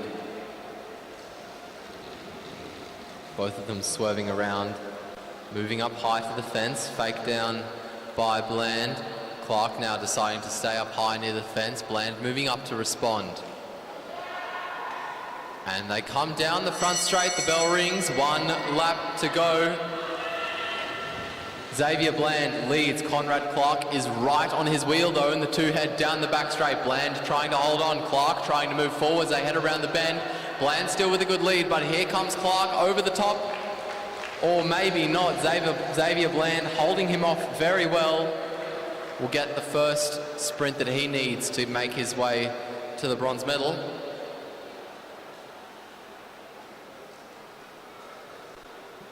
And now, coming onto the track, we have Noah Mason and Jaden Stanton-Keir, both representing Australia.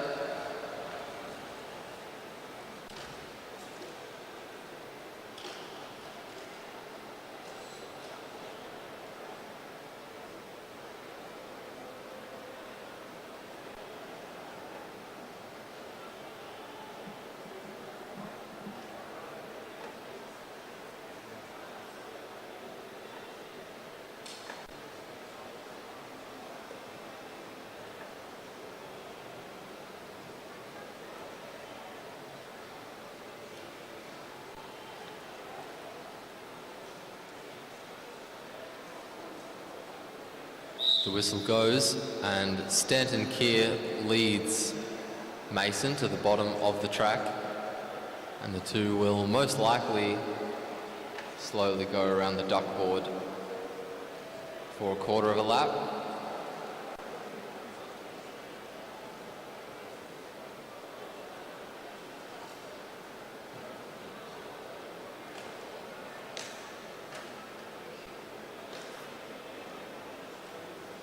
Both riders now moving up towards the fence as we head down the back straight, coming to almost a standstill at the moment.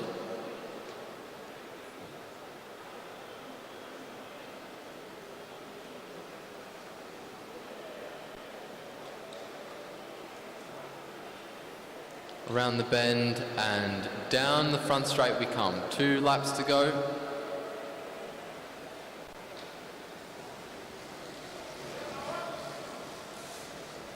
It's Jaden Stanton-Keir who leads Noah Mason. Mason just swerving up and down. And Stanton-Keir now making the first move. The bell rings. Stanton-Keir already at the bottom of the track. Here comes Noah Mason trying to use the banking to his advantage, and he is carrying a lot of speed, ladies and gentlemen.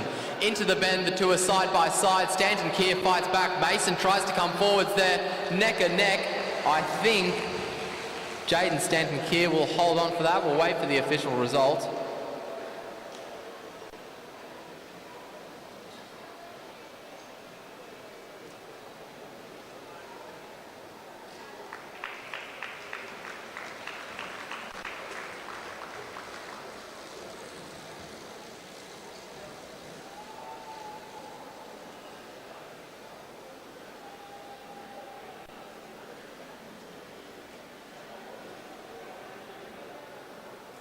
It's Noah Mason, adding an asterisk to his name, getting himself 1 step closer to the gold medal.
underway for our para team sprint final. On the front straight there, that is Erin Rowell for the front straight team with a very good start. Amanda Reid also with a good start. It's Rowell's team who split first. Rowell and Reid rolling up now.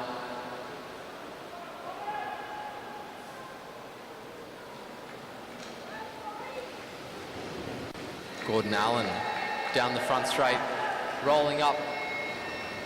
And David Shipley coming through to collect the bell for Australia. Australia composite with half a lap to go now.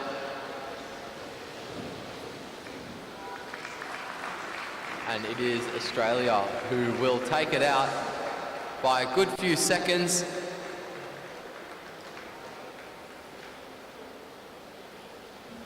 We now move to the para team sprint tandem final.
On the front straight, we have Australia Composite 1, Jessica Gallagher and Bo Wooten. And on the back straight, Madeline McNeil and Kane Paris for Australia Composite 2.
Good starts on both sides, but especially so on the front straight.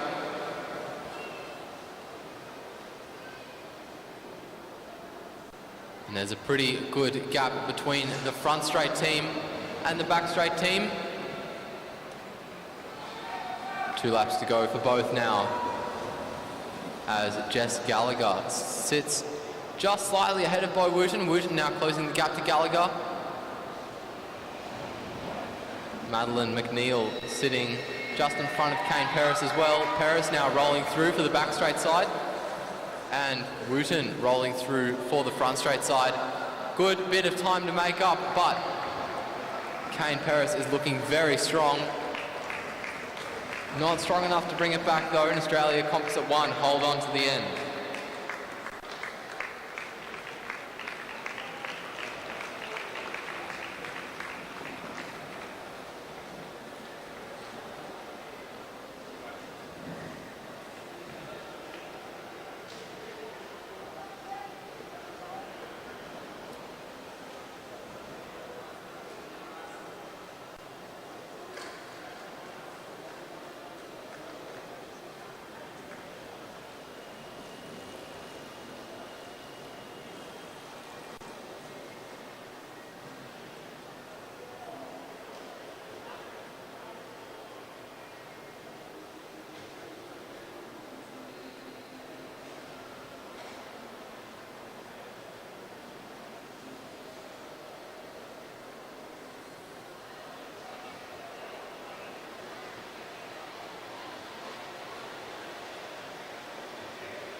We now go to the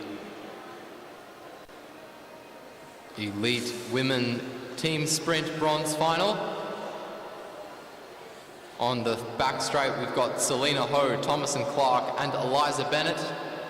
And on the front straight, Sophie Watts, Brianna Hargrave, and Kalinda Robinson.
Very, very good starts on both sides. Watts with a good start for Dev 1. Ho with a very good start for Dev 2. Really stretching out her team. And Thomas and Clark is going to get a very, very good run. 0.2 of a second, the gap between both teams. And that gap still just existing. Clark with still quite a bit of ground to make up as the bell rings. Hargrave swings up and Robinson comes through to finish it off. Half a lap to go for Robinson. The gap is pretty safe. All she has to really do is finish. And Australia Development 1 get themselves a bronze medal.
Very good start by both sides. McGill getting away well. Clonan right on her wheel right away. The New Zealanders with a very powerful start themselves. And Andrews is going to get a very good run up on her teammate. The New Zealanders splitting just behind. Clonan kicking hard. And Andrews doing her best to fight back and doing so very well. Clonan expanding the gap for the Australians though. Half a lap to go for both teams. Out of the opposite straights into the final bends, and as they round them they come down the finishing straights, and it's going to go to Australia by 98 thousandths of a second.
We now go into our second round of sprints.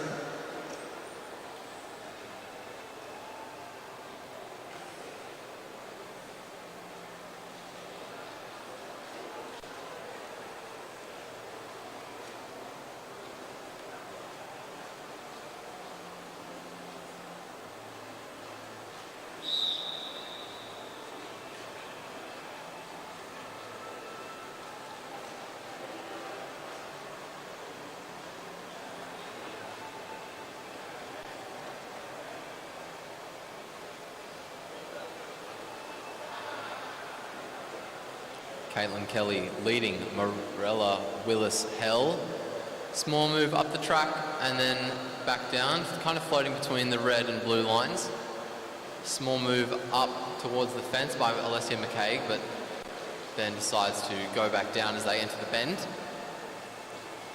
McCaig now inching forwards, moving up the track as well, starting to put Caitlin Kelly under a good bit of pressure, really winding it up, gaining a lot of speed. Kelly having to gain all that speed out of the seat just on the flat, and Alessia McCaig is getting a very good run. Kelly sees it coming though. The bell rings, 1 lap to go. Kelly trying to hold on to her lead. Marella Willis-Hell trying to come forwards. Down the back straight they go. Marella Willis-Hell moving forwards. Now starting to slip back as they head around the bend. Will Kelly hold on? It looks like she will. And Caitlin Kelly, ladies and gentlemen, wins herself a bronze medal.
Jodie Blackwood leading Lilia Tatarinov to the bottom of the track.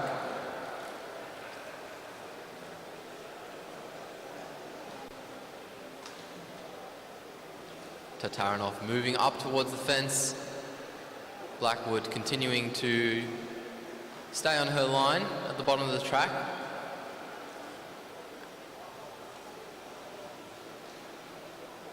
Down the front straight we go now. 2 laps to go. Blackwood does a little swing up. Tatarinov sitting higher. And moving up towards the fence now. Blackwood keeping an eye on her opponent. Down the inside goes Tatarinov of Blackwood, starting to put Blackwood up towards the fence, put a bit of pressure on her. We come down the front straight to collect the bell now. The two side by side right up at the fence. Tatarinov putting a lot of pressure on her.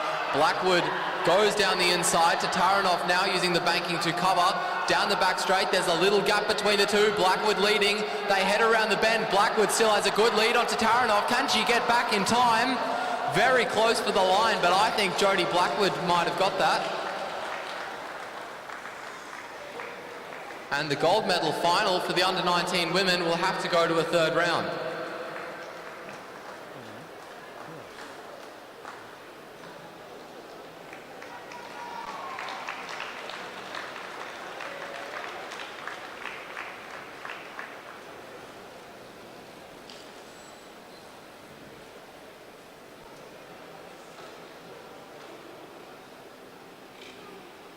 We now move to the under-19 men sprint bronze medal final between Xavier Bland and Conrad Clark. Bland representing Australia, 1 up on the New Zealander.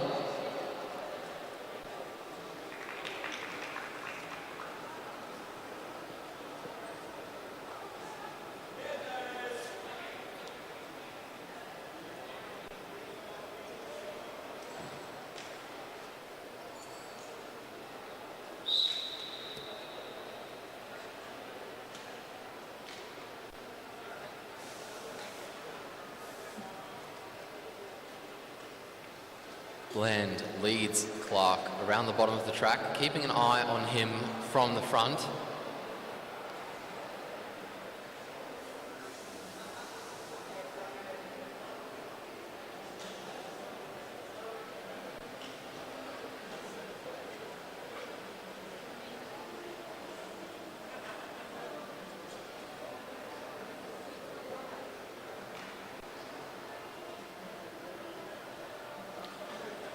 Conrad Clark up high on the fence.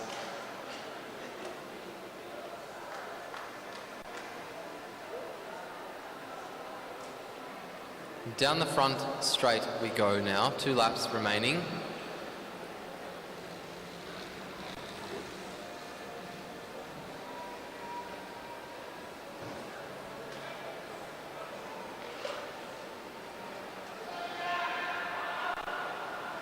And down the inside goes Conrad Clark. Bland trying to cut him off there by the looks of it. And Bland now on the wheel of Clark. Clark leading down the back straight they go. Almost a close call there as well. 2 side by side around the bend. Clark fighting off Xavier Bland. It's going to be very close for the line. I'll wait for the official call on that one. Xavier Bland.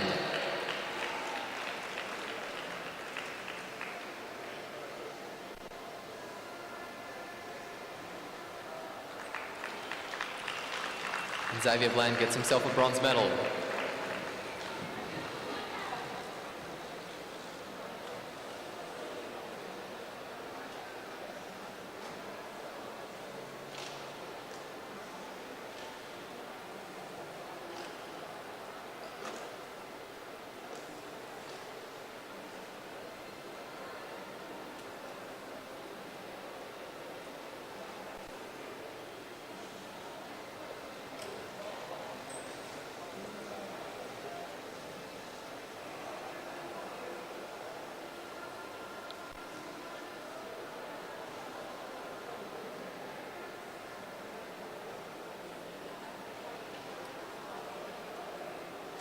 Noah Mason on the inside of Jaden Stanton-Keir.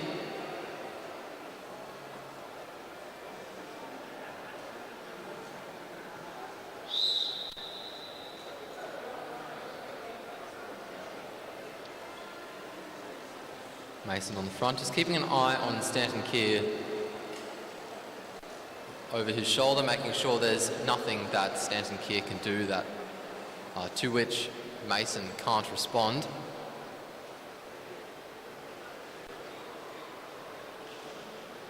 Both of them just moving up a bit, moving back down. Down the front straight we go now. Look over the shoulder from Mason, moving up to the fence. Stanton-Keir doing the same. And really just following the line of Mason. Maybe trying to build a bit of speed, put Mason under pressure. And move up to the fence. Stanton-Keir follows, closes that gap.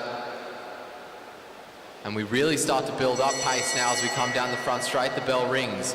1 lap to go. Stanton-Keir trying to use a bit of banking to catch Noah Mason. Down the back straight they go. It seems to be working. The two are side by side as they go into the bend again. We saw this last race and it was very close before. It's going to be very close again, but this time I do think Stanton-Keir got it.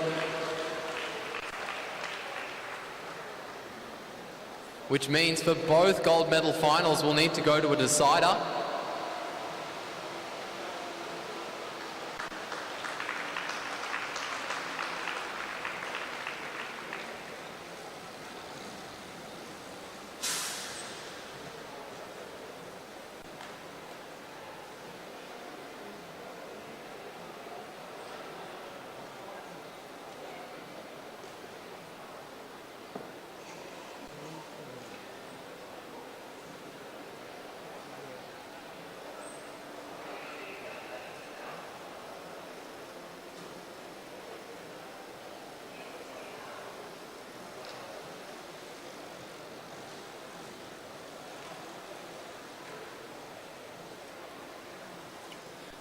Okay, ladies and gentlemen, if we can get you guys to come to the presentation area so that we can do presentations for the para team sprints and the elite women's team sprints.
Can we please get the riders in the para team sprints and the elite women's team sprints to make their way to the presentation area? We need Erin Rowell, Gordon Allen, Michael Shipley, Amanda Reid, Gabrielle McKenna-Lishke, Corey Boddington, Jess Gallagher, Caitlin Ward, Bo Wooten, Byron Davies, Madeline McNeil, Jackie Mengler-Moore, Kane Paris, Luke Zachariah, Christina Clonan, Alessia McCaig, Molly McGill, Rebecca Petch, Elise Andrews, Olivia King, Sophie Watts, Brianna Hargrave, and Kalinda Robinson.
All riders in the para team sprint and women's team sprint, please make your way to the presentation area.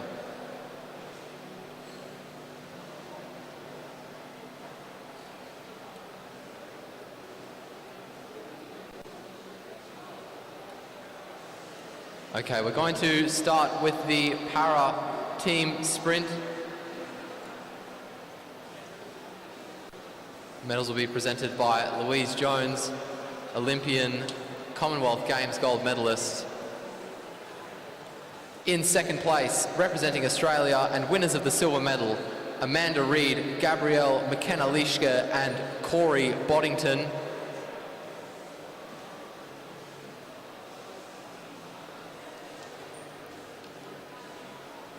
And in first place, winners of the gold medal and your Oceanic champions, Erin Rowell, Gordon Allen and Michael Shipley, representing Australia.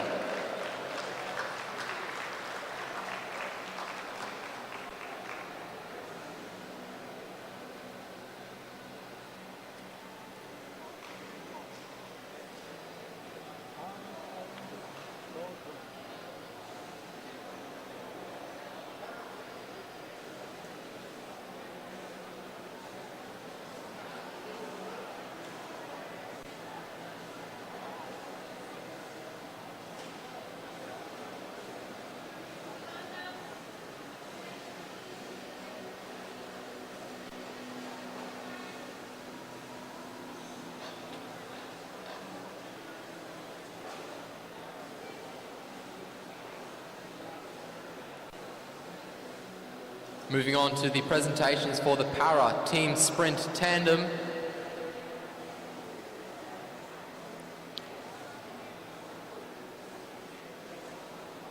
In second place, representing Australia, Madeline McNeil with pilot Jackie Mengler-Moore and Kane Paris with pilot Luke Zachariah.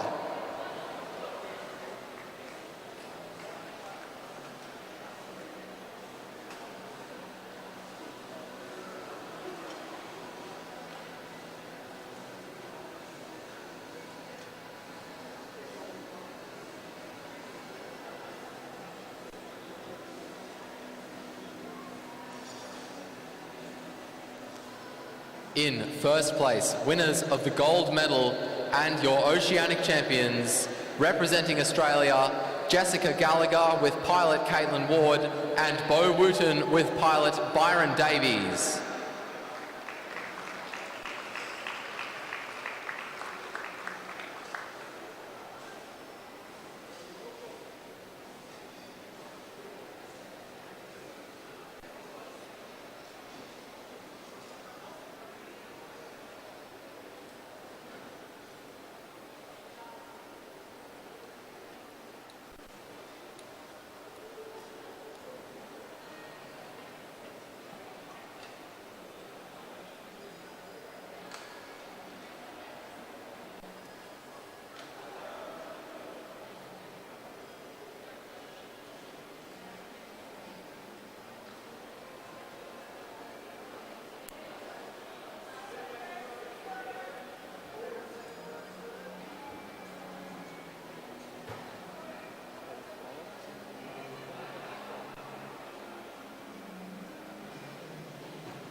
Moving on to the elite women's team sprint medals.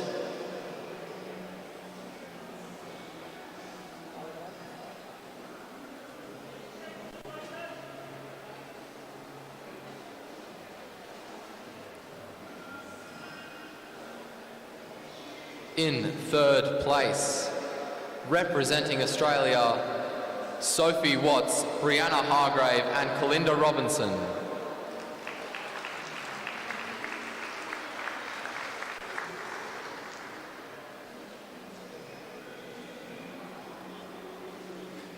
In second place, representing New Zealand and winners of the silver medal, Rebecca Petch, Elise Andrews and Olivia King.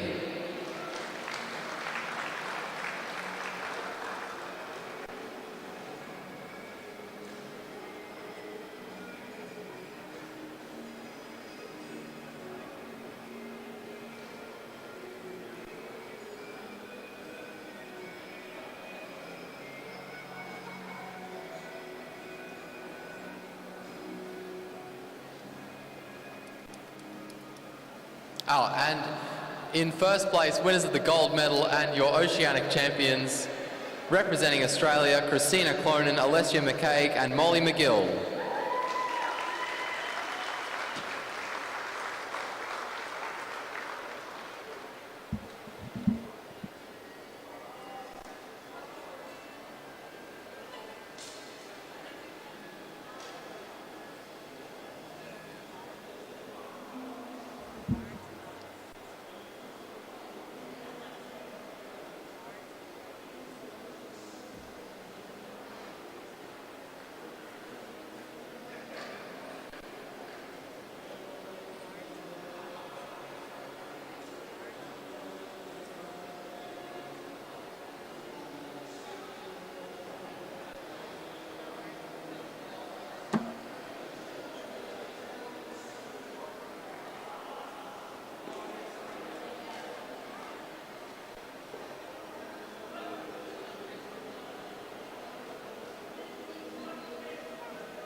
And that concludes the presentations.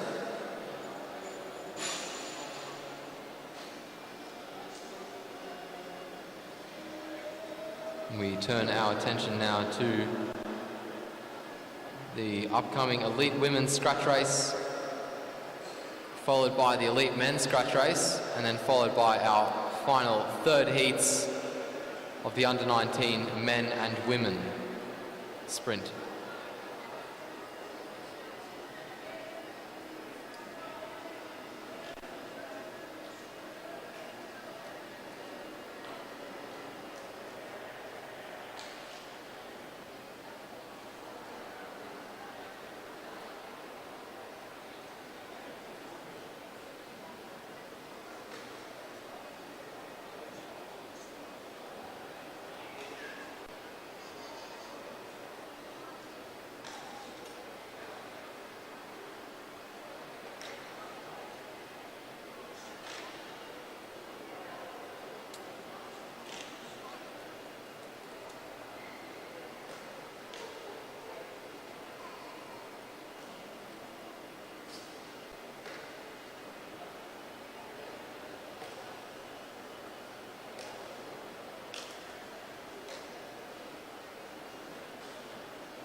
The whistle goes, and Lucinda Stewart is going to lead us off to start the 40-lap, 10-kilometre scratch race for the elite women.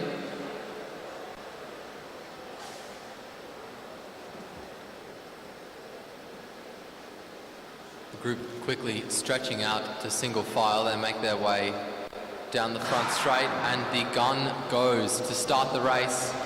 40 laps they have. Stewart swings up, and Nicola McDonald comes through to replace her on the front. McDonald swinging up, and who else could lead but Alex Martin-Wallace?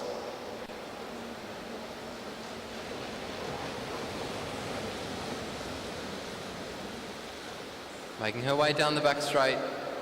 Now, a flick of the elbow. Very short turns by some of these riders.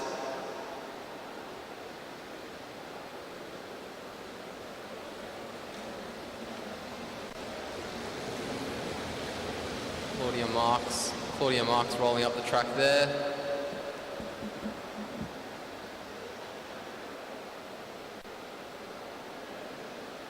Everyone just taking quick rotations. 37 laps to go. Train of New Zealanders sees us around this lap. And that's one of the riders there just towards the front, pulling up before she had to take a turn. I think that might have been Prudence Fowler. A look over the shoulder from Chloe Moran before she swings up the track, followed by Sophie Sutton. Sutton now moving up the track, using the banking to the best of her advantage, staying nice and high.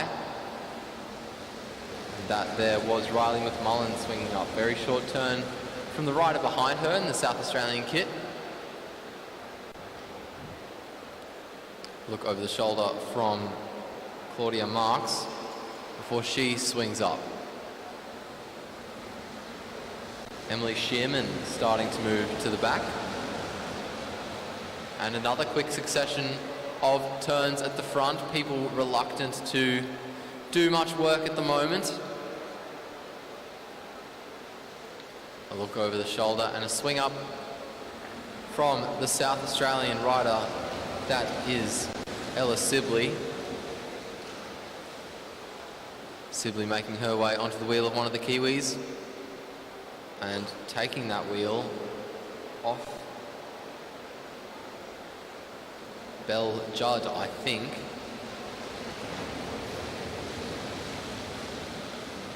Look to the front, another little acceleration from one of the South Australians. That might be Ali Anderson. Anderson now moving up to the top of the track. We make our way down the front straight. It's Claudia Marks who leads. 31 laps to go, so we're a quarter of the way through this race. Nothing happened so far. Everyone just trying to keep the pressure on the riders behind, taking short, quick rotations.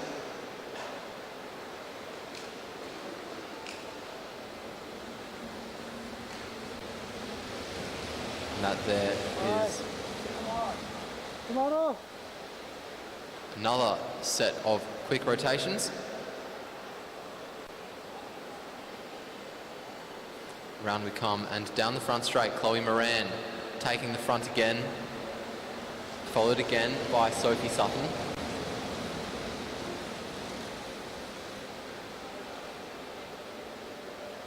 Down the back straight we go. Look over the shoulder for Ali Anderson before she swings up. And down the front straight come our Kiwis. That's Bryony Botha swinging up the track there. Now, Emily Shearman, followed quickly by Western Australian and another New Zealander. Alex Martin Wallace moving up to the top of the track. And now to the back as Ella Sibley does the same.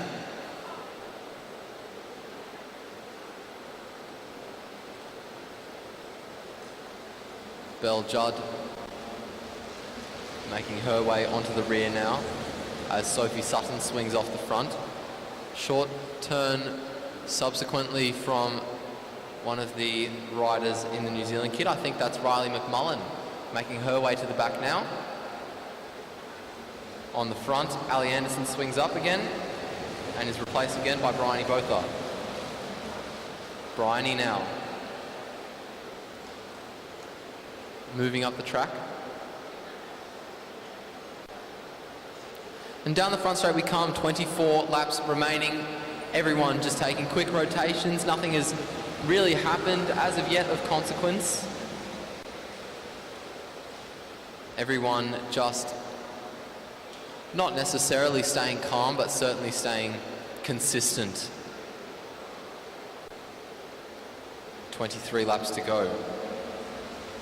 Nicola McDonald moving off the front there. Chloe Moran coming through to replace her, followed by Sophie Sutton, followed by Prudence Fowler. Short turn from Prudence Fowler, short turn from the rider behind her, who was Sammy Donnelly, and another series of very short turns. That looks like one of the New Zealanders, Emily Sherman, putting the pressure on as she came through. Alex Martin Wallace keeping the pace high, but also doing a relatively short turn, leaving Ella Sibley to take the front. Sibley now rolling up the track. Short turn from Lucinda Stewart. Look over the shoulder from a rider who might have been Nicola McDonald, making her way to the rear. Sophie Sutton on the front now. Short turn from a rider that might have been Isla Carr in the Western Australian colours. Claudia Marks now leading. Short turn from Claudia Marks and a bit of pressure from Ali Anderson, causing a split. But a split that might not result in anything. Sherman rolling up the track and Anderson trying to close that hole before anyone gets any ideas. Someone has got an idea, and I think that might be Riley McMullen. McMullen now swinging up the track. Ali Anderson on the front now with the opportunity to keep the pace high, but Chloe Moran is going to shut it down. Moran keeping the other riders under pressure, not letting anyone have an opportunity to recover. Sophie Sutton moving up the track. A bunch of short turns again leaves Isla Carr on the front from Western Australia. Now Claudia Marks. Now Alex Martin Wallace.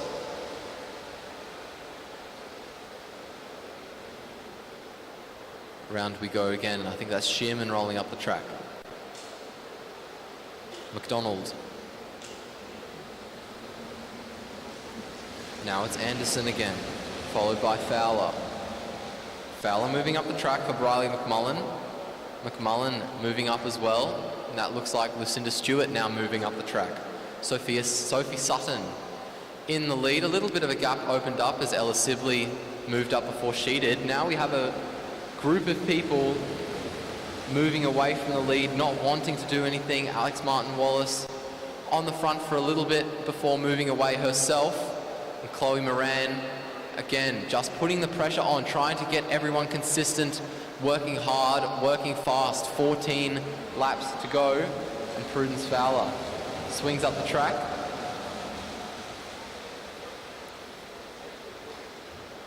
Ali Anderson moves up. Ella Sibley moves up.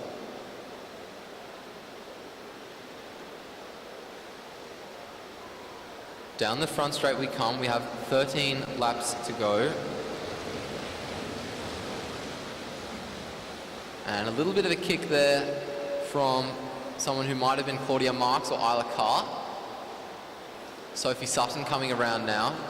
Down the front straight leads Chloe Moran, followed by Emily Sherman. Just a quick announcement, if we could get the elite men to come to marshalling, please. The elite men to go to marshalling for your scratch race as we start to get to the pointy end of the women's race. 11 to go, Marks on the front. Look over the shoulder before she gives the lead to Isla Carr. Short turn from Carr again.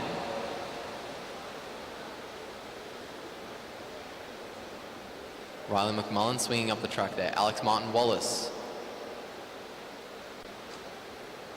Followed by Prudence Fowler, followed by Shearman, followed by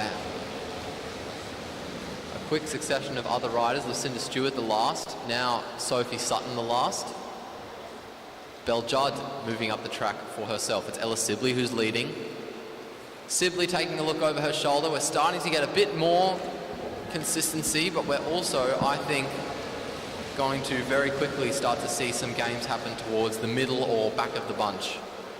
Hopefully we might get to see some riders towards the front capitalise on this.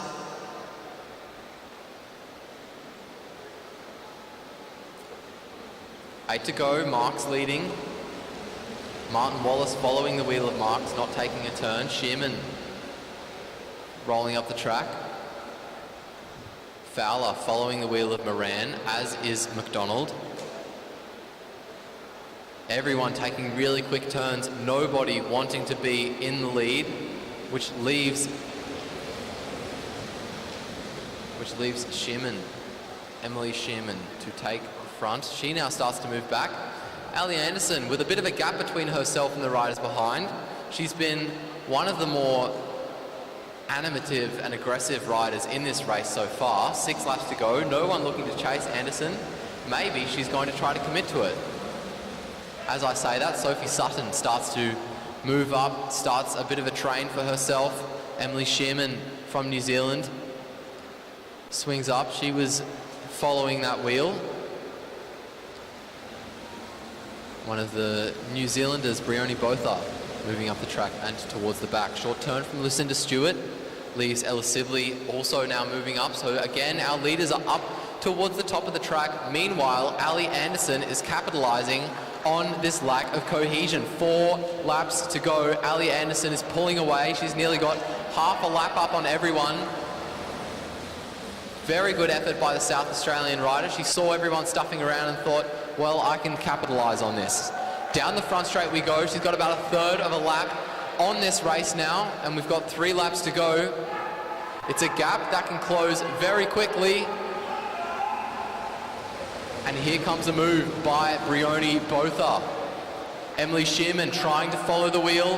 Botha fighting to close the gap to Anderson. 2 laps to go. Ali Anderson still with a pretty good lead, but Brioni Botha with a very good amount of speed, and she's pulling the rest of the bunch with her. Emily Shearman coming now over the top of Brioni Botha by the looks of it. Chloe Moran in third wheel in that bunch. Don't rule out Chloe Moran or Alex Martin-Wallace, who's there in fourth. Ella Sibley trying to move forwards.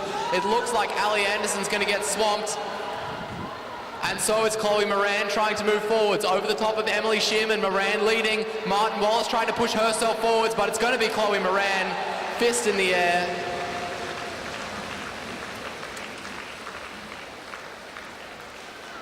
Very good effort by those women.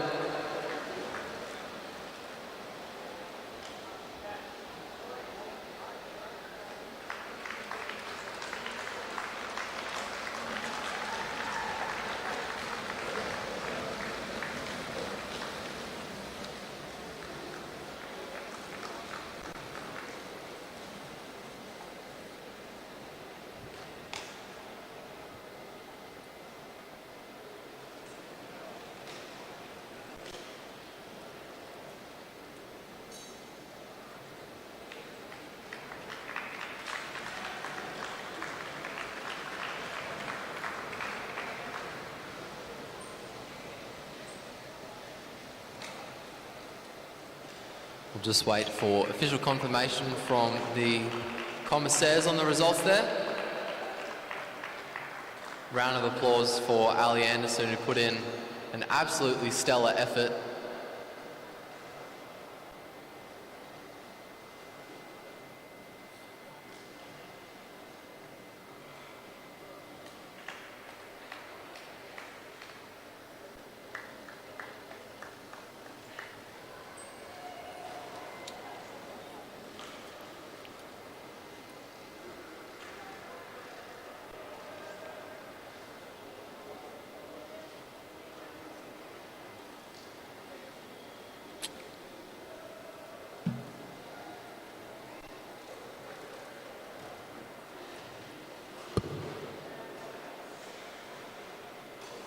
have the lead men now making their way onto the track for their 60-lap race. 15 kilometres is what they're riding.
The whistle goes to lead us off. It's George Jackson who's going to be at the front of this race.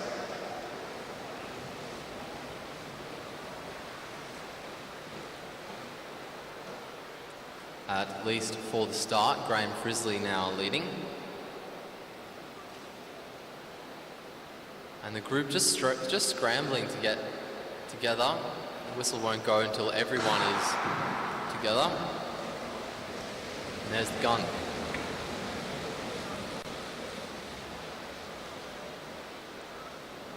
Josh Duffy just on the back there in the green and gold on the wheel of Liam Walsh. On the front, meanwhile, we've got a rapid change of turns on the front. Currently, that is the number you're seeing of Hunter Goff from New Zealand. Over the top, the first move from Tom Sexton with a lot of speed. Sexton really trying to animate this race by the looks of it, down the front straight. That's one of the Ether boys, by the looks of it, Kurt Ether. The pace staying high as one of the fellow New South Welshmen comes through, Tom Sexton. Still looking comfortable, looking strong. George Jackson isn't going to chase him. Graham Frisley is though. Graham Frisley now starting to tuck in, trying to close that gap to Sexton in front. He rolls up the track, and coming through to replace him is Blake Agnoletto, who's also following the same goal. Sexton sits up, short turn from the subsequent 3 or 4 riders. And coming through to the front is a rider from New Zealand, Dalton Stretton. actually is Australian.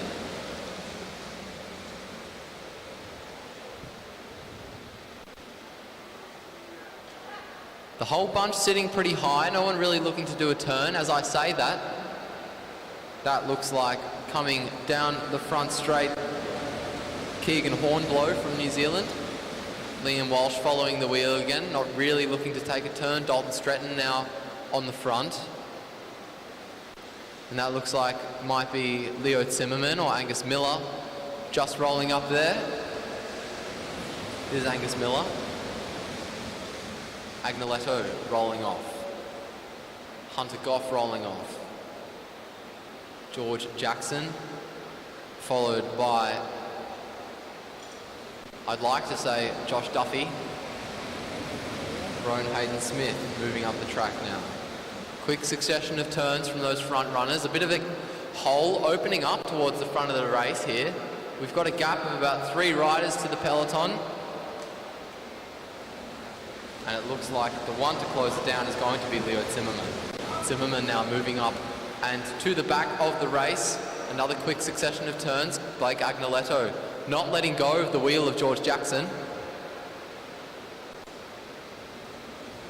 As Goff makes his way up to the top of the track and towards the back with his teammate Keegan Hornblow. Really high pace here. A hole opening up again in the middle of the peloton. Someone else is going to have to close that.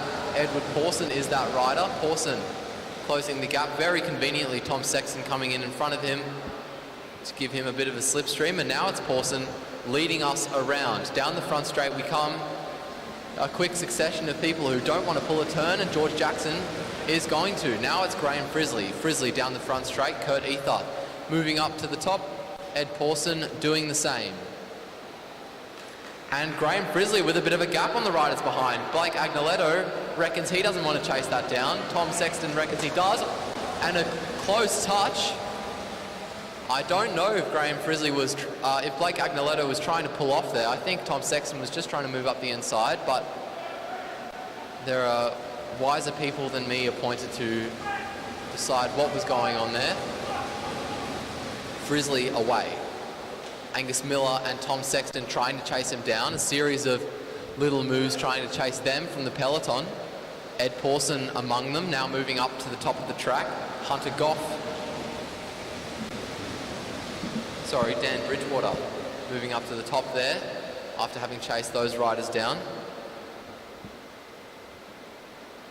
Josh Duffy moving up to the top of the track now. Down the front straight we go. That looks like Dalton Stretton moving up. Flick of the elbow from George Jackson. He sees there's no one really behind him. He doesn't want to make a move of it though. Graham Frisley still tucked in, pushing hard. Trying to keep everyone under a lot of pressure. He knows how unwilling some people are in this group to work, and he's going to try to look to exploit that. Flick of the elbow from number 62. That's Angus Miller from South Australia. And there's another move by one of the riders. I reckon that's Daniel Bridgewater. It is actually Keegan Hornblow and Rowan Hayden-Smith going with him, the two riders getting a pretty good gap. No one really looking to chase. Ed Pawson on the front, replacing Connor Lay.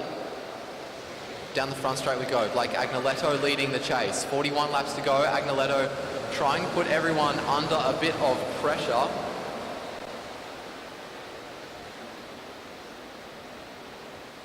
And already they've got at least a third of a lap on everyone. Rowan Hayden-Smith directly going onto the wheel of Keegan Hornblow. Both riders looking pretty strong. Short turn from Ed Pawson after Dalton Stretton rolls off. Graham Frisley rolling off. Flick of the elbow from Kurt Ether as well. And now the peloton starts to lose a bit of its momentum. The gap opens up to half a lap. Liam Walsh swings up. Josh Duffy does as well. Hunter Goff swings up too. 38 laps remaining. We're only halfway through this. Oh, we're not even halfway through this race yet. It is a big move to commit to. The gap's still half a lap. Around they come, down the front straight. Again, a lack of cohesion in the peloton means that the gap is starting to now close in the favour of Rowan Hayden-Smith and Keegan Hornblow.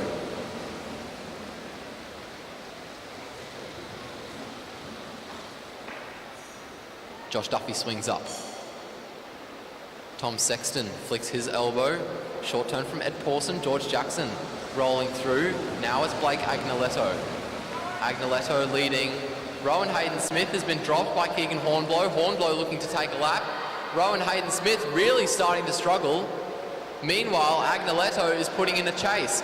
This might be the end of Rowan Hayden-Smith's breakaway attempt. So close to taking a lap on the peloton, and he has to sit up and wait.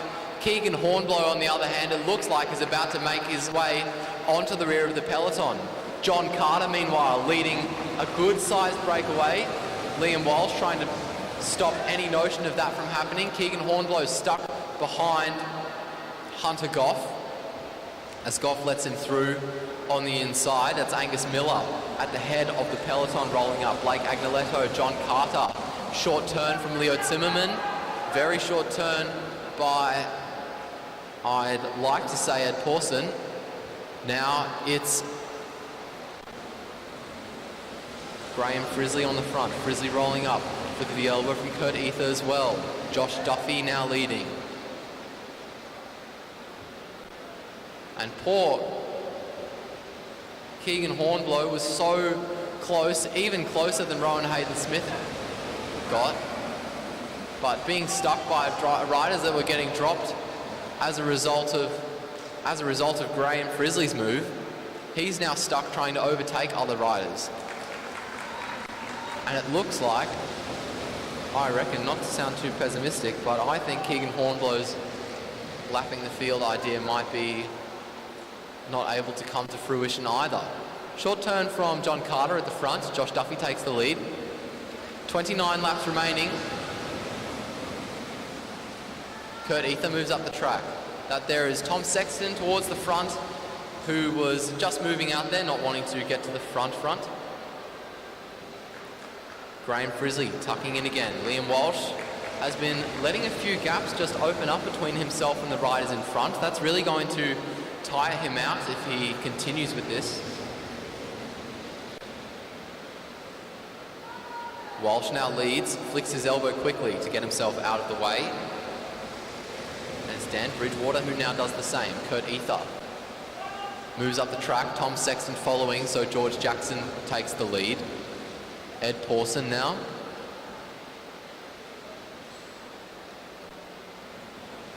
Now it's Graham Frizzley again, after Nick Kirgazoo decides to roll off. Graham Frizzley again putting the pressure on everyone, really putting in quite an effort.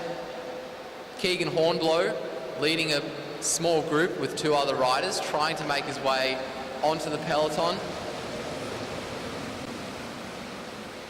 Down the back straight they go. Blake Agnoletto on the front. He now moves up. John Carter comes through. Short turn from John Carter. Short turn from Josh Duffy as well. Flick of the elbow from Liam Walsh. Daniel Bridgewater moving up. Kurt Ethan, Tom Sexton doing the same. It's George Jackson now. Now Ed Pawson. Now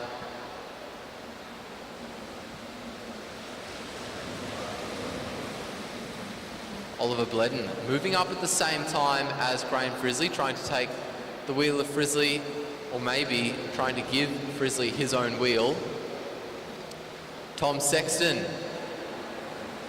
Good move between him and the rider behind, Dan Bridgewater. George Jackson doing the same. Very cheeky move by the New Zealanders. And it means that Kurt Ether is going to get away with Tom Sexton. Ether doesn't want to work with him, but he does want to get away with him.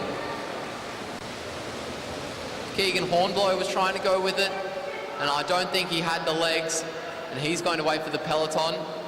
Blake Agnoletto trying to chase this lead group down. Kurt Ether not wanting to work with Tom Sexton. Close call there. Sexton getting frustrated with Ether. Josh Duffy moving up the inside.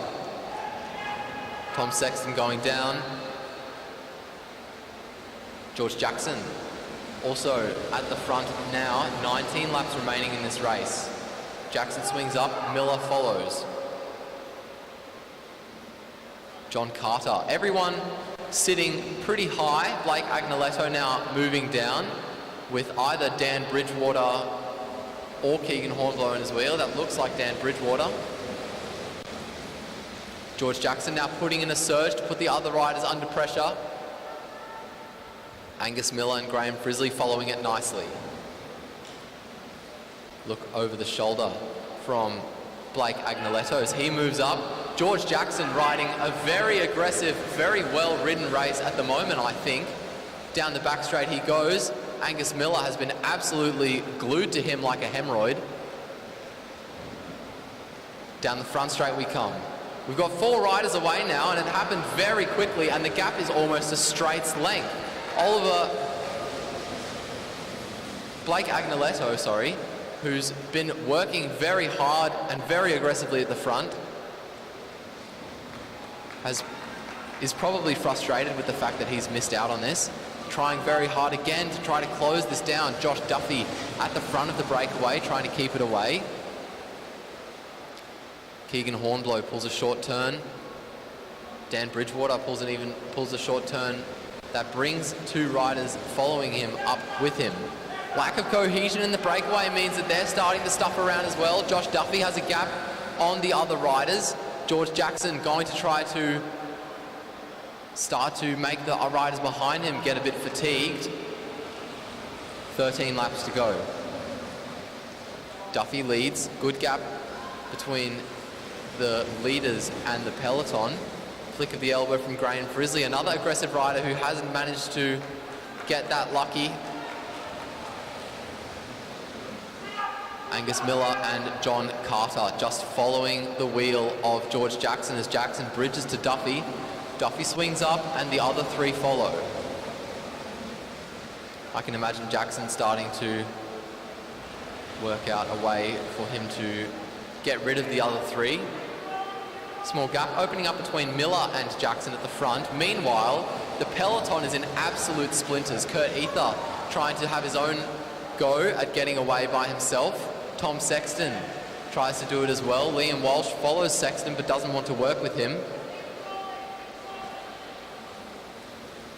At the same time, Nick Kirkazoo does the same thing to Blake Agnoletto. Agnoletto now on the front of the peloton.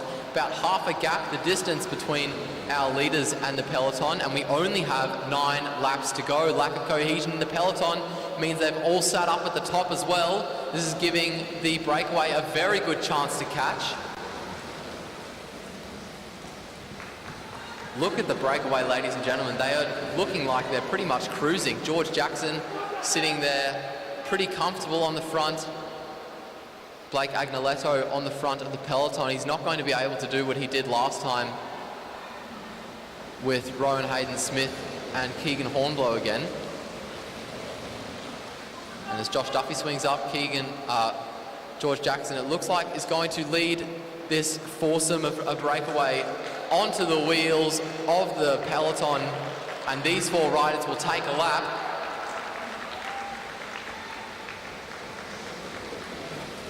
Unless they get lapped or someone else takes a lap, it's going to be between the 4 of these blokes for the win in the sprint. Everyone very, very high on the track. That looks like Nick Kirkazoo, I think, who was just trying to undertake the group. Kirkazoo now moving forwards up the inside by himself. We haven't really seen much from Kirkazoo thus far. And now he's putting in a good move. John Carter looking to chase it down. 4 laps to go. Angus Miller following Carter. And Carter's going to sit up a bit, move to the top of the track, and leave Graham Frizzley to get it.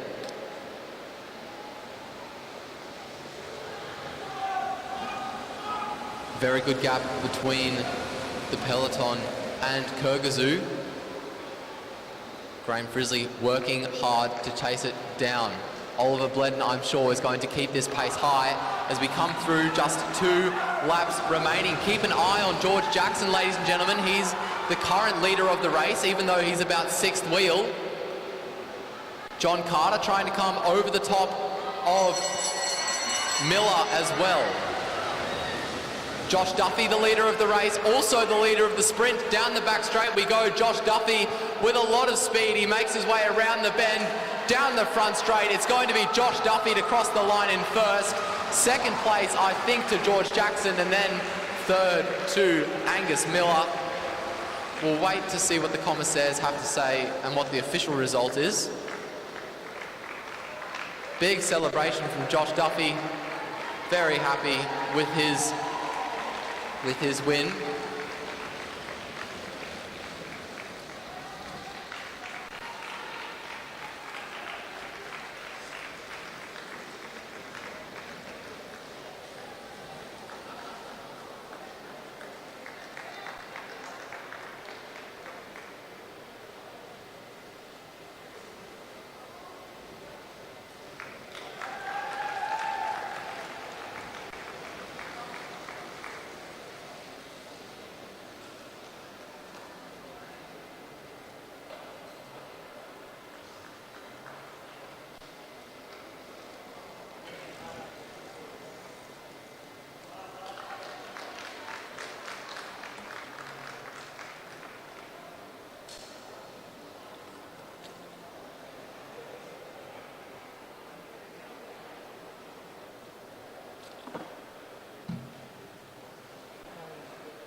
Okay, we now go to the under-19 women's final, the gold medal decider for the under-19 women's sprint.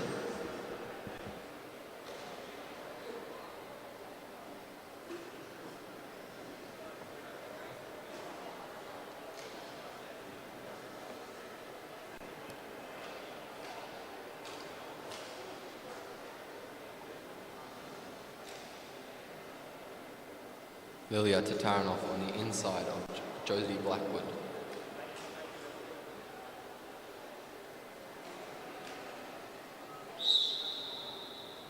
And the whistle goes. Tatarinov leads. Down to the bottom, the two going slowly around the duckboard at the first bank.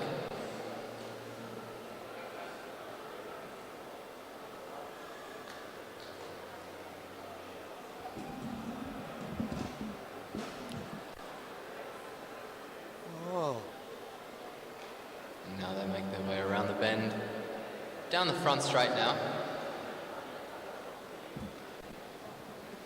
to get 2 laps to go. Tatarinov just keeping an eye on Blackwood behind.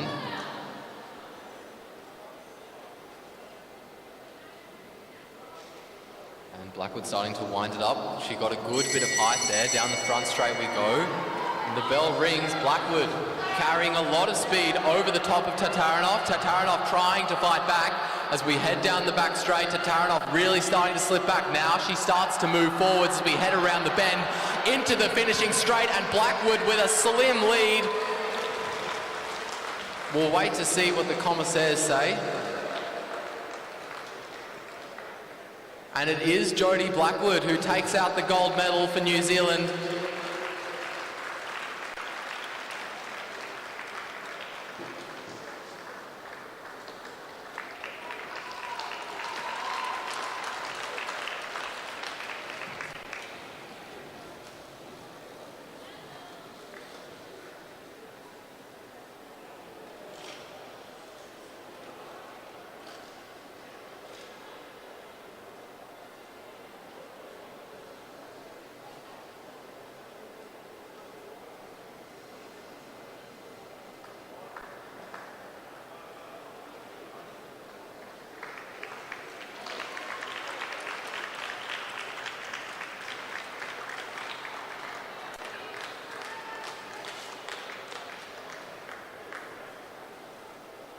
And we now move to the under-19 men gold medal final decider for the sprint.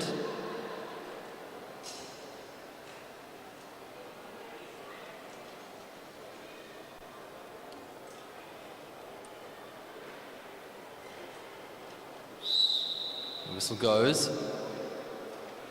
Jaden Stanton-Keir leads Noah Mason to the bottom of the track.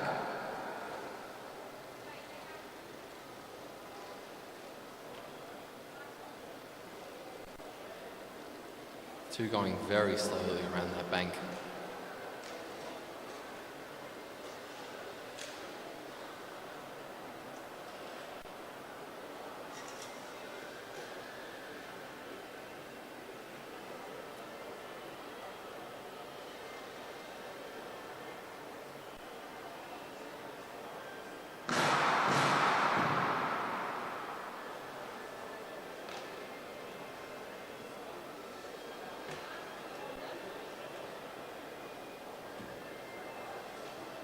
They're going to restart the race.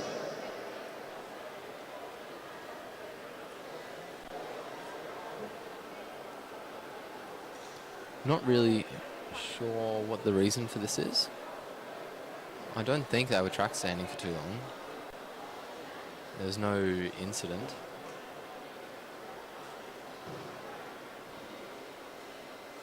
Maybe we should bug one of the commissaires for tomorrow so we can hear what they're saying.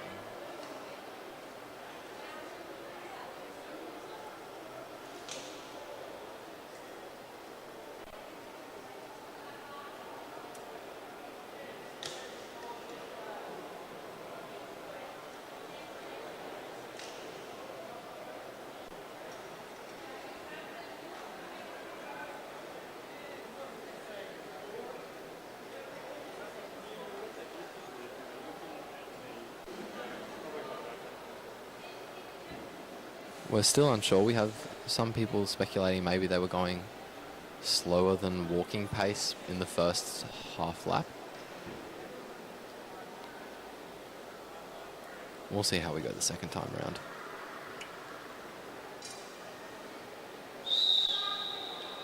And the whistle goes. Stanton-Keir leading Noah Mason around again.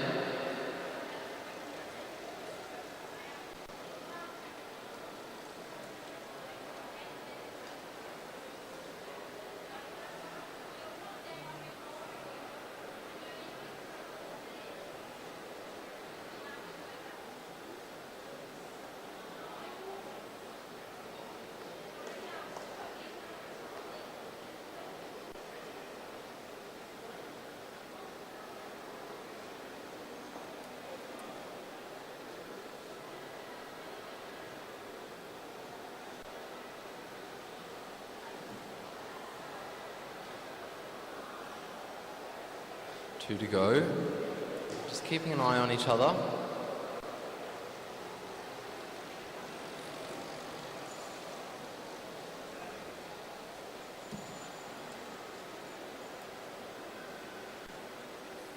High up on the fence. Starting to build up a little bit of speed. Noah Mason just a bit higher than Jaden Stanton-Keir. And it looks like Mason is going to be the one to open it up as the bell rings. Down the front straight they go, around the bend. Mason with still a good lead on Stanton-Keir. Stanton-Keir is going to have to do a lot of work to close this up. He does have a lot of speed. Down the front straight we go. It's Noah Mason, I think, that holds on, but my God, what a series these blokes have put out.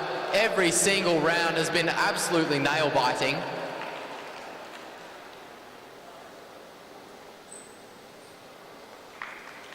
It is Noah Mason that takes out the gold medal.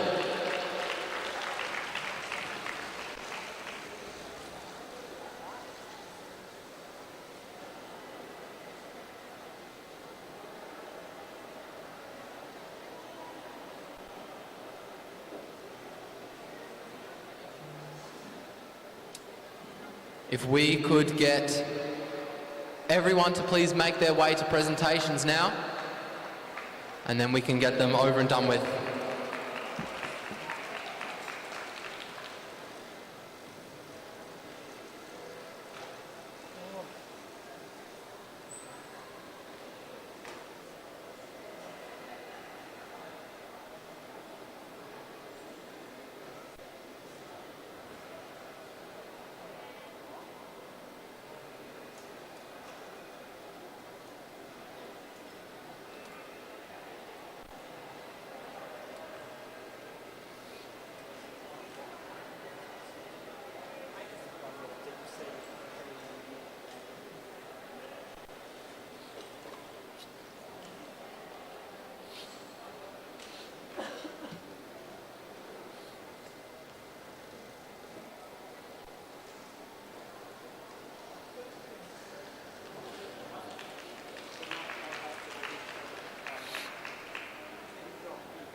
If we could please get everyone to make their way to the podium area as soon as possible, please.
Please make your way to the presentation area if possible.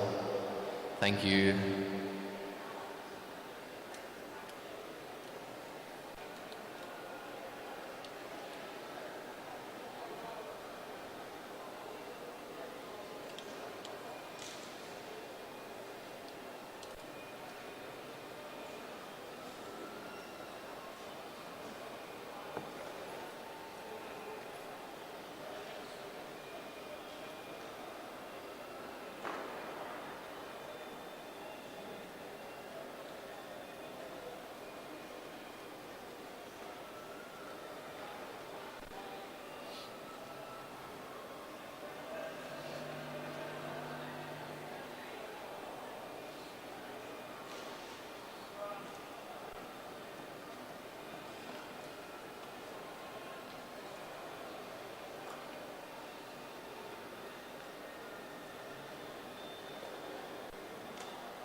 In third place and winner of the bronze medal, representing Australia, Alex Martin-Wallace. In second place, winner of the silver medal and representing Australia, Lucinda Stewart. And in first place, winner of the gold medal and your Oceanic champion, representing Australia, Chloe Moran.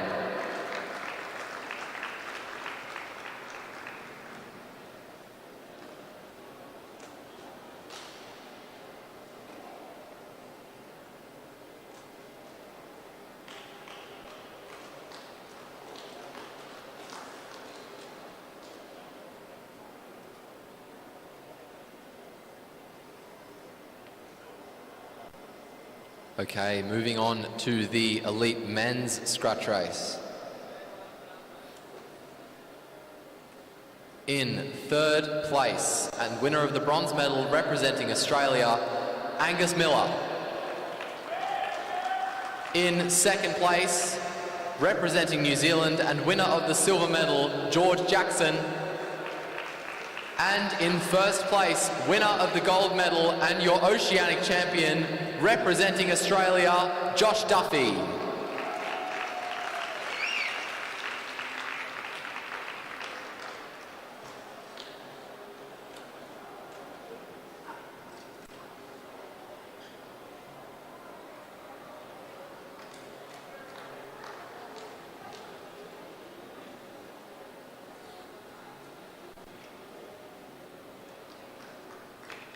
Moving on to the presentations for the under-19 women's sprint. In third place, representing New Zealand and winner of the bronze medal, Caitlin Kelly. In second place, winner of the silver medal and representing Australia, Lilia Tataranov. And in first place, winner of the gold medal and your Oceanic champion, representing New Zealand, Jodie Blackwood.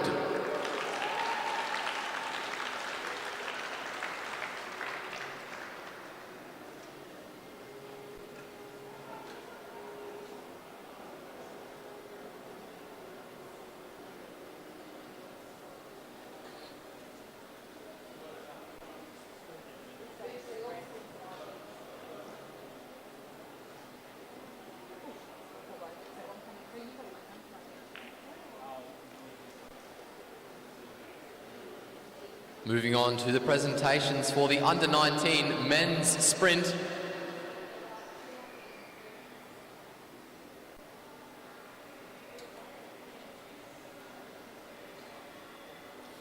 In third place, representing Australia and winner of the bronze medal, Xavier Bland.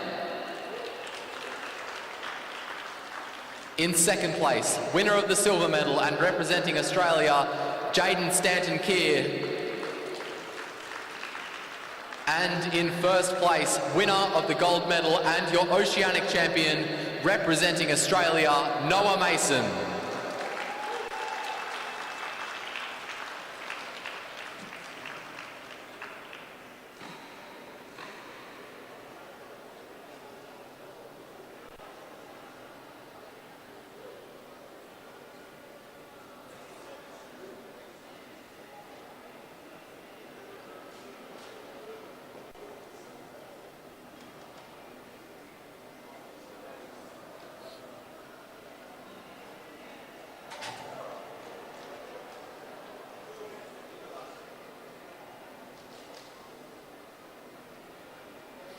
Okay, ladies and gentlemen, that concludes the presentations. It also concludes the second session and the first day of the 2023 Oceania Track Championships here at the Alain Mears Velodrome. Thank you all very, very much for coming. Thank you for tuning in if you've been watching our live stream on YouTube. And we'll all see you bright and early tomorrow morning for our racing to kick off.